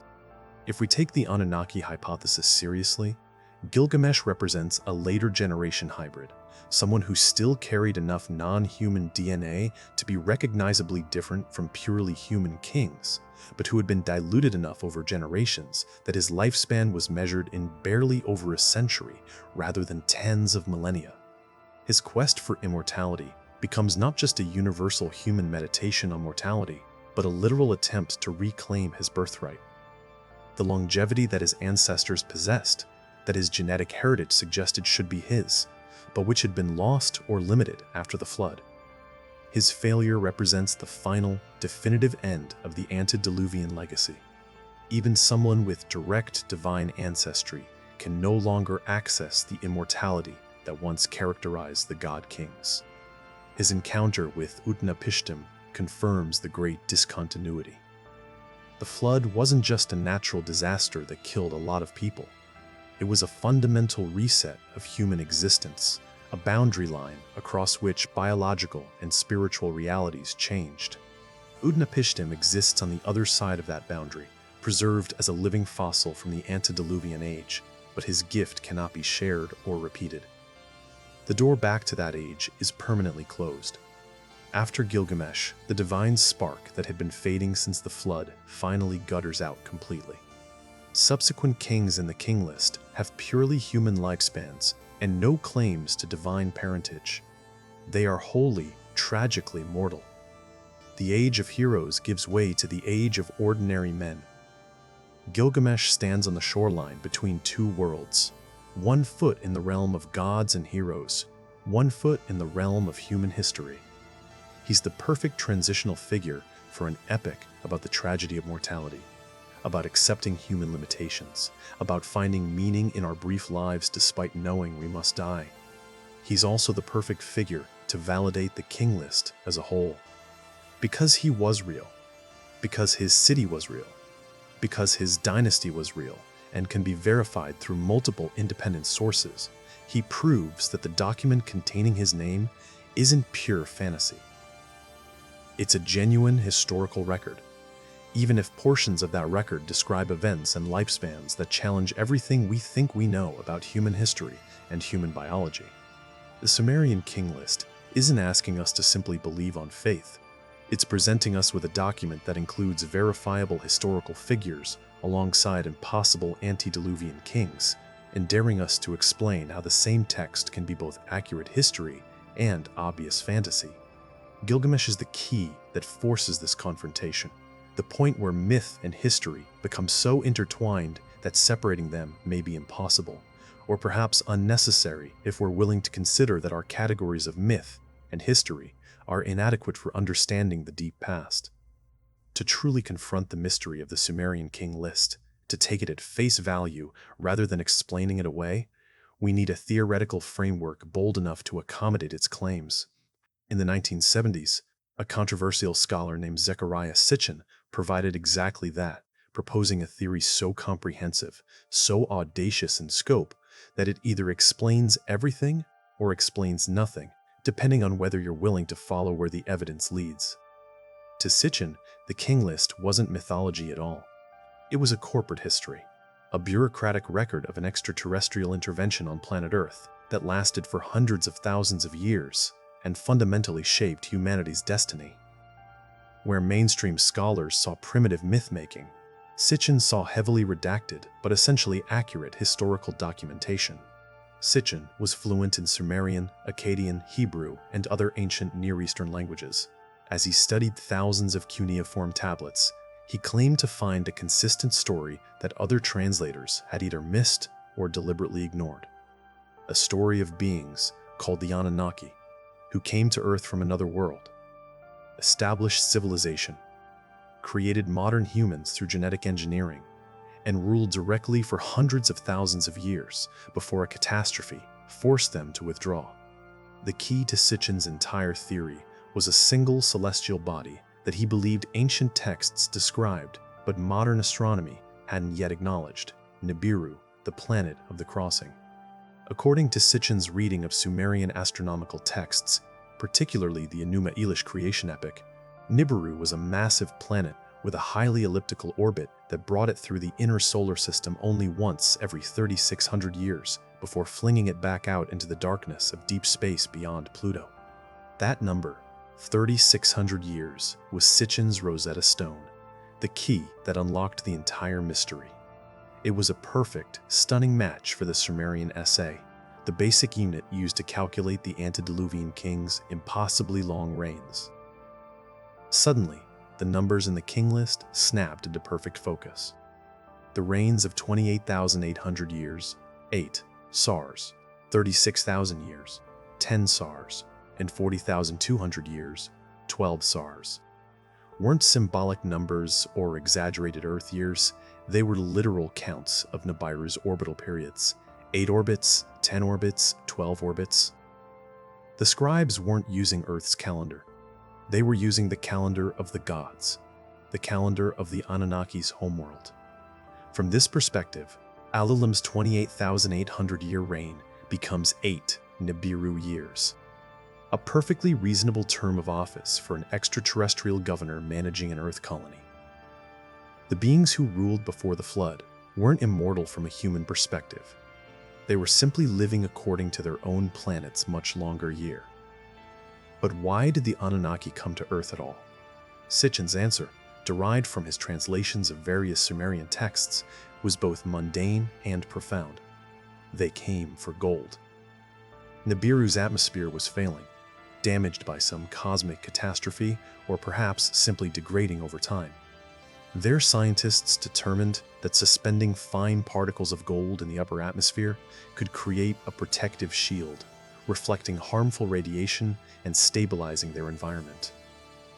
The problem was that Nibiru had depleted its easily accessible gold reserves. But there was another planet on their long orbital path, a blue-green world rich in mineral resources, including abundant gold deposits: Earth. According to Sitchin's chronology, the Anunnaki arrived on Earth approximately 450,000 years ago and established their first base in southern Mesopotamia, in a region they called Edion the Plain, or the Steppe, which would later be remembered as Eden. This wasn't a garden paradise, but a practical operational base chosen for its access to water, fertile soil for agriculture, and proximity to mineral resources. They began mining operations, extracting gold from the earth and processing it for transport back to Nibiru during the planet's periodic approaches to Earth. This explains the King List's shift from sacred Eridu, the initial base, to Bad-Tibira, the industrial refinery. The antediluvian kings weren't mystical figures. They were project managers, each overseeing different phases of a massive resource extraction operation that lasted for hundreds of thousands of years. But Sitchin's most controversial, most shocking claim was yet to come. According to his reading of texts like the Atrahasis epic and various Sumerian creation myths, the Anunnaki eventually faced a labor crisis. The rank-and-file Anunnaki workers, toiling in mines and refineries for thousands of years, mutinied. They threw down their tools and refused to work, demanding relief from the backbreaking labor. The Anunnaki leadership, rather than simply crushing the rebellion or abandoning the project, came up with a revolutionary solution. They would create a primitive worker, a slave race specifically designed to perform the labor the Anunnaki workers refused to do. But they didn't create life from scratch, a feat that even their advanced science apparently couldn't accomplish. Instead, they found a suitable candidate already present on Earth, Homo erectus, or perhaps an early form of Homo sapiens that had evolved naturally. These early humans were intelligent enough to be trainable but not advanced enough to challenge their masters. The Anunnaki scientists, led by Enki, the god of wisdom and genetic engineering, and Ninhursag, the Lady of Life, the chief medical officer, took the DNA of these early humans and upgraded it by splicing in Anunnaki genetic material. Through what sounds remarkably like in vitro fertilization, using Anunnaki females as surrogate mothers, they created a new hybrid species, modern Homo sapiens. They called their creation the Adamu, the one from Earth, or the Earthling. This is, according to Sitchin, the origin of the name Adam and the basis for the biblical creation story. We weren't created by God from dust in a magical instant. We were genetically engineered by advanced extraterrestrial scientists who needed workers for their mining operation. This theory, as radical and controversial as it is, actually explains a great deal that conventional evolutionary theory struggles with. Humans are remarkably different from other primates, far more different than the timeline of our alleged evolution would suggest. We have twice the number of chromosomes of our supposed closest relatives. Our brains are vastly larger relative to body size. We possess complex language, abstract reasoning, technological innovation, and self-awareness far beyond anything seen in other species. Most puzzling, the genetic evidence suggests that all modern humans descend from a relatively small population that existed roughly 200,000 years ago. A genetic bottleneck that created what geneticists call mitochondrial Eve and Y chromosomal Adam. The conventional explanation is that some environmental catastrophe nearly wiped out early humans. Sitchin's explanation is simpler. That bottleneck was the moment of creation, when Enki and Ninhursag successfully produced the first viable Adamu after numerous failed experiments. In this framework, the Sumerian King List becomes the administrative record of this long-term colonial and genetic engineering project.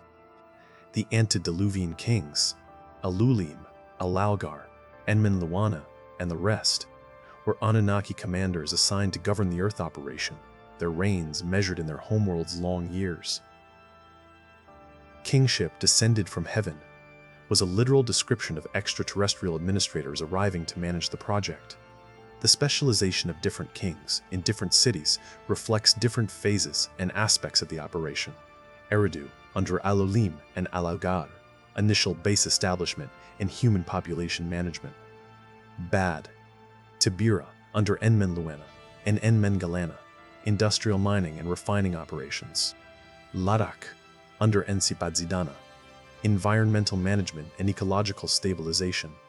Sippar, under Enmendurana, scientific research and knowledge transfer.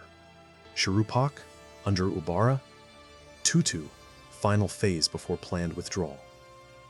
The flood, in Sitchin's interpretation, was either a natural disaster that the Anunnaki knew was coming, caused by Nibiru's gravitational effects during a particularly close pass, or possibly even an engineered catastrophe. Either way, the Anunnaki leadership, led by Enlil, saw it as an opportunity to solve a growing problem. Their human creations had become too numerous, too independent, too knowledgeable. The original Adamu were designed to be obedient workers, but over generations they had developed culture, technology, and independence. Some had even interbred with Anunnaki, creating powerful hybrids like the Nephilim described in Genesis. The humans were becoming uncontrollable, potentially threatening. Enlil decreed that the coming flood should be allowed to destroy humanity. A clean slate, a reset.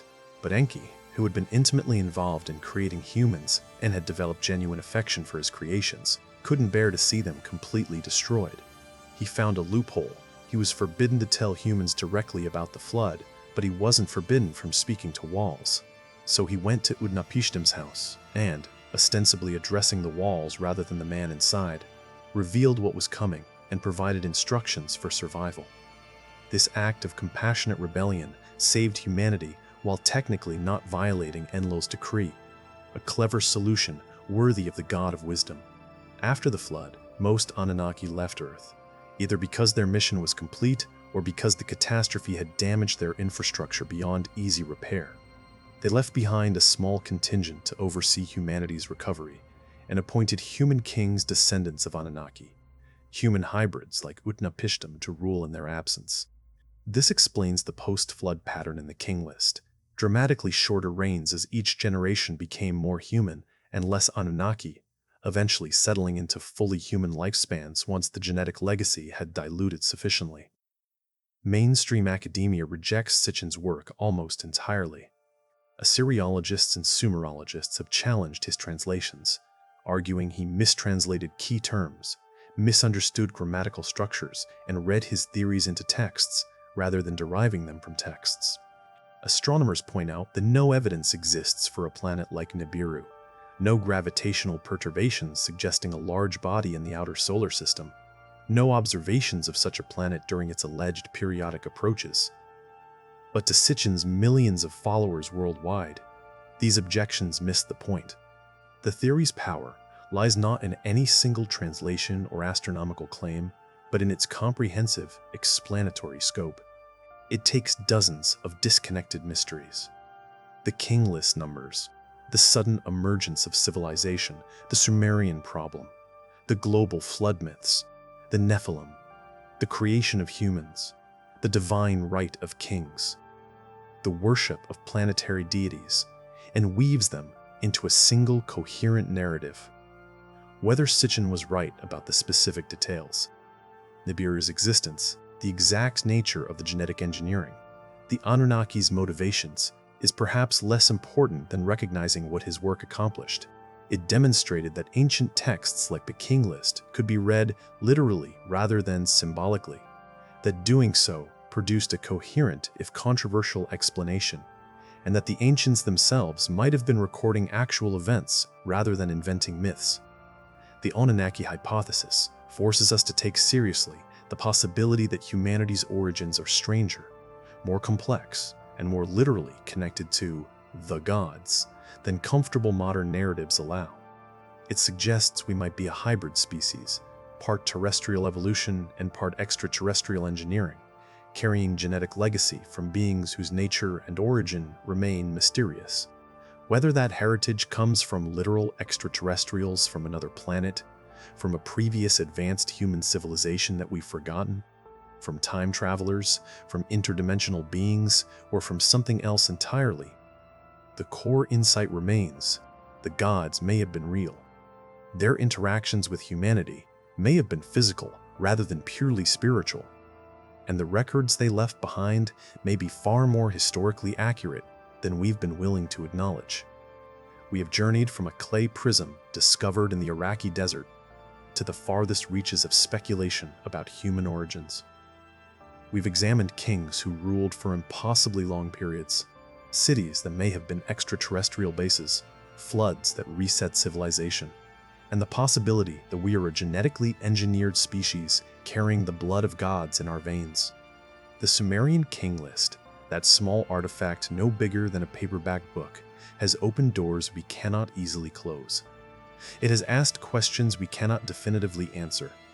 It has preserved a narrative that refuses to fit neatly into either the category of myth or history, straddling both in ways that challenge our fundamental assumptions about the human past. What can we conclude with certainty? Only this: the Sumerians appeared suddenly with sophisticated knowledge of mathematics, astronomy, metallurgy, agriculture, writing, and governance. Their own records claim this knowledge was given when kingship descended from heaven. They documented 8 rulers before a great flood, with each reign lasting for precise multiples of 3,600 years. This flood is corroborated by geological evidence and echoed in virtually every ancient culture worldwide. After the flood, human lifespans in their records progressively decreased over generations until reaching modern norms. And crucially, this document includes verifiably historical figures like Gilgamesh alongside the impossible antediluvian kings, all recorded in the same factual tone by the same scribes. These are not opinions or theories. These are documented facts that demand explanation. The comfortable dismissal that the antediluvian section is pure mythology while the post-flood section is history requires us to arbitrarily divide a unified document, to claim ancient scribes couldn't distinguish between fantasy and reality, and to ignore the mathematical precision and cross-cultural corroboration. This explanation feels less like scholarship and more like intellectual avoidance. The radical interpretation that the antediluvian kings were real in some sense we don't yet fully understand, that human civilization and possibly humanity itself has origins far stranger than conventional narratives allow, requires us to overturn established academic consensus, to accept that our ancestors possess knowledge we've attributed to much later periods, and to seriously entertain possibilities that sound like science fiction. Neither option is comfortable. Both demand intellectual courage. Perhaps the truth lies somewhere between, or perhaps in a space our current frameworks cannot adequately describe. Perhaps the antediluvian kings were neither purely mythological nor literally immortal extraterrestrials, but something else, representatives of a forgotten human civilization that achieved remarkable longevity through technologies or practices now lost, whose legacy was preserved in mythological language because literal language had become inadequate or incomprehensible to later generations. Perhaps the descent from heaven refers not to physical arrival from space, but to the transmission of advanced knowledge from a previous cycle of civilization, one destroyed in the cataclysms that ended the Ice Age, with the survivors bringing their sciences and organizational systems to the emerging post-glacial settlements. Perhaps the impossibly long reigns represent not individual lifespans, but dynasties, institutional continuity, or completely different ways of measuring and experiencing time that we can no longer fully comprehend from our modern temporal perspective. Or perhaps Sitchin and others who take the texts literally are correct, and we are indeed the products of ancient genetic engineering, carrying in our DNA the heritage of beings whose nature and origin remain mysterious, whose direct rule ended in the catastrophe we remember as the flood, but whose influence continues to shape human civilization through the institutions, knowledge, and perhaps even genetic legacy they left behind. The Sumerian King List doesn't demand we choose one interpretation definitively. It simply demands we acknowledge the mystery, that we resist the temptation to explain away what makes us uncomfortable, that we remain open to possibilities our current paradigms struggle to accommodate. What the document proves beyond doubt is that something extraordinary occurred in humanity's past, something momentous enough to be preserved across thousands of years in multiple independent traditions, something that fundamentally altered human existence, marking a boundary between a before, characterized by direct divine presence and impossibly long lifespans, and an after, characterized by divine absence and mortal limitations. The specifics of what that something was may remain forever controversial, but its reality, its impact, and its continuing resonance in human consciousness cannot be denied. We live in the aftermath of events we can no longer clearly remember, carrying genetic and cultural legacies whose origins we cannot definitively trace, building our civilizations on foundations laid by hands we cannot identify. The King List whispers to us across 5,000 years, insisting that our origins are deeper, stranger, and more magnificent than the sanitized narratives we've been taught. Modern humanity has achieved remarkable things. We've split the atom, decoded the genome, sent machines to the edge of the solar system. We pride ourselves on our scientific sophistication, our rational materialism, our rejection of primitive superstitions. And yet, we cannot explain the Sumerian King List. We cannot account for the sudden emergence of their civilization. We cannot explain how they possessed astronomical knowledge that should have required centuries of observation to accumulate. We cannot explain the global flood myths, the genetic bottleneck in our ancestry, the strange anomalies in our DNA that suggest something unusual happened in our recent evolutionary past. We cannot explain why ancient peoples worldwide believed they had been visited and taught by beings from the sky, why they built enormous structures aligned with impossible precision to celestial phenomena, why they preserved traditions of earlier golden ages when humans lived longer and gods walked the earth. Perhaps the most honest thing we can say is this: we don't know. And perhaps we should sit with that uncertainty rather than rushing to comfortable but inadequate explanations. The mystery is real. The evidence is real. The questions are real. The 8 immortal kings, Alulim, Alalgar, Enmenluanna, Enmengalanna, Dumuzid, Ensipadzidana, Enmendurana, and Ubara-Tutu may be lost to history in terms of physical remains and contemporary documentation. Their cities may be ruins or dust. Their names may be unknown to most people today, but their legacy endures in ways we're only beginning to recognize. Every time we measure time in base, 60 units, 60 seconds, 60 minutes, 360 degrees, we use their mathematics. Every time we trace the zodiac across the sky, we follow their astronomical observations. Every time we invoke the divine right of kings or question where human civilization truly came from, we echo their stories. Every time we grapple with mortality and seek meaning in our brief lives, we reenact Gilgamesh's quest. The memory has survived. The knowledge has survived. The questions have survived. And perhaps most importantly, the sense that we are missing something crucial about our own origins continues to haunt us, generation after generation refusing to be silenced by academic consensus or rational skepticism. It's a message in a bottle cast across the ocean of time by people who knew things we've forgotten, who witnessed events we cannot imagine, who preserved in clay what they considered too important to lose. That message is still being received, still being decoded, still sparking debate and wonder and controversy, more than a century after its discovery. And it will continue to do so because the questions it raises touch something fundamental about human existence. Who are we? Where do we come from? Are we alone? Have we always been alone?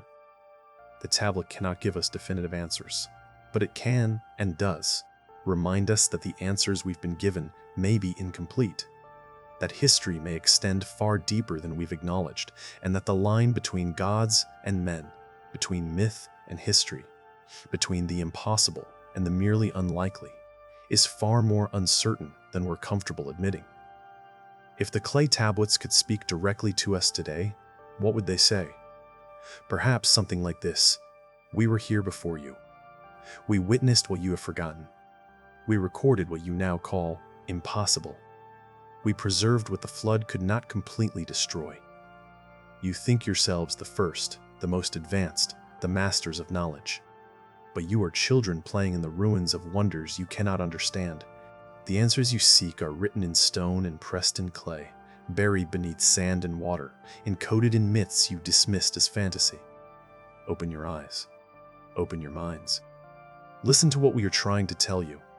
Your history is not what you think. Your origins are not what you've been taught. And the gods, whatever they truly were real. The mystery endures. The question remains. And perhaps that is exactly as it should be, because the moment we think we have all the answers is the moment we stop looking deeper, stop questioning, stop wondering. And wonder, more than certainty, is what drives human understanding forward. The Sumerian King List stands as an eternal reminder that we know less than we think, that history holds secrets yet undiscovered, and that the greatest story of all, the story of where humanity truly came from, may still be waiting to be fully understood.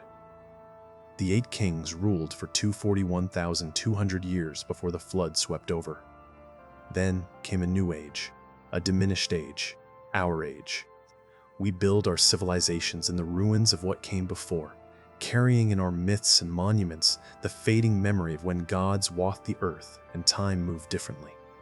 Whether those gods were extraterrestrials, advanced humans from a forgotten civilization, or something else entirely, their shadow stretches across all of human history. And in the wedge-shaped marks pressed into clay 5,000 years ago, that shadow is given form, number, and name. The mystery of the antediluvian kings will not die. It cannot die, because it is written in a medium designed to outlast empires and ages. Clay survives, stone endures, and the questions carved into both will continue to challenge every generation that encounters them. Are you brave enough to truly consider what they might mean? Are you willing to entertain the possibility that everything you've been taught about human origins might be incomplete or wrong? Can you look at those impossible numbers, 28,800 years, 36,000 years, 40,200 years, and resist the comfortable dismissal, instead asking what it would mean if they were true? The Sumerian King List doesn't just record the past, it challenges the present and questions the future. It stands as testament to human endurance, to the power of preservation, to the refusal of truth, whatever that truth may be, to stay buried forever. 5,000 years from now, when our own civilization has become ruins for future archaeologists to puzzle over, what will remain? What records will we have left that seem impossible to believe? What truths will we have encoded that future generations will dismiss as mythology? Perhaps they will find our descriptions of nuclear weapons and spaceships and genetic engineering and dismiss them as fantasy, impossible exaggerations, the myths of a primitive people who couldn't distinguish between reality and wishful thinking. Perhaps they will divide our records into real history and obvious mythology and miss the truth because it doesn't fit their paradigm. Or perhaps they will be wiser than we have been. Perhaps they will take our records at face value, understand that we recorded what we actually experienced, and recognize that their own assumptions about what's possible might need revision. The clay tablets of Sumer ask us to extend that same courtesy to those who came before us, to take their records seriously, to consider that they might have been documenting reality as they understood it, and to remain open to the possibility that reality is stranger and more wonderful than our current models allow. The mystery endures. The clay endures. The questions endure. And somewhere, perhaps, the Anunnaki watch and wait to see if we will finally understand what we've been trying to tell ourselves for 5,000 years. The gods were real. The age before the flood was real. The transformation of humanity was real. And we carry that truth in our DNA, in our myths, in our monuments, and in the clay tablets that refuse to crumble into dust. Listen to the whisper from the clay. It has waited long enough to be heard.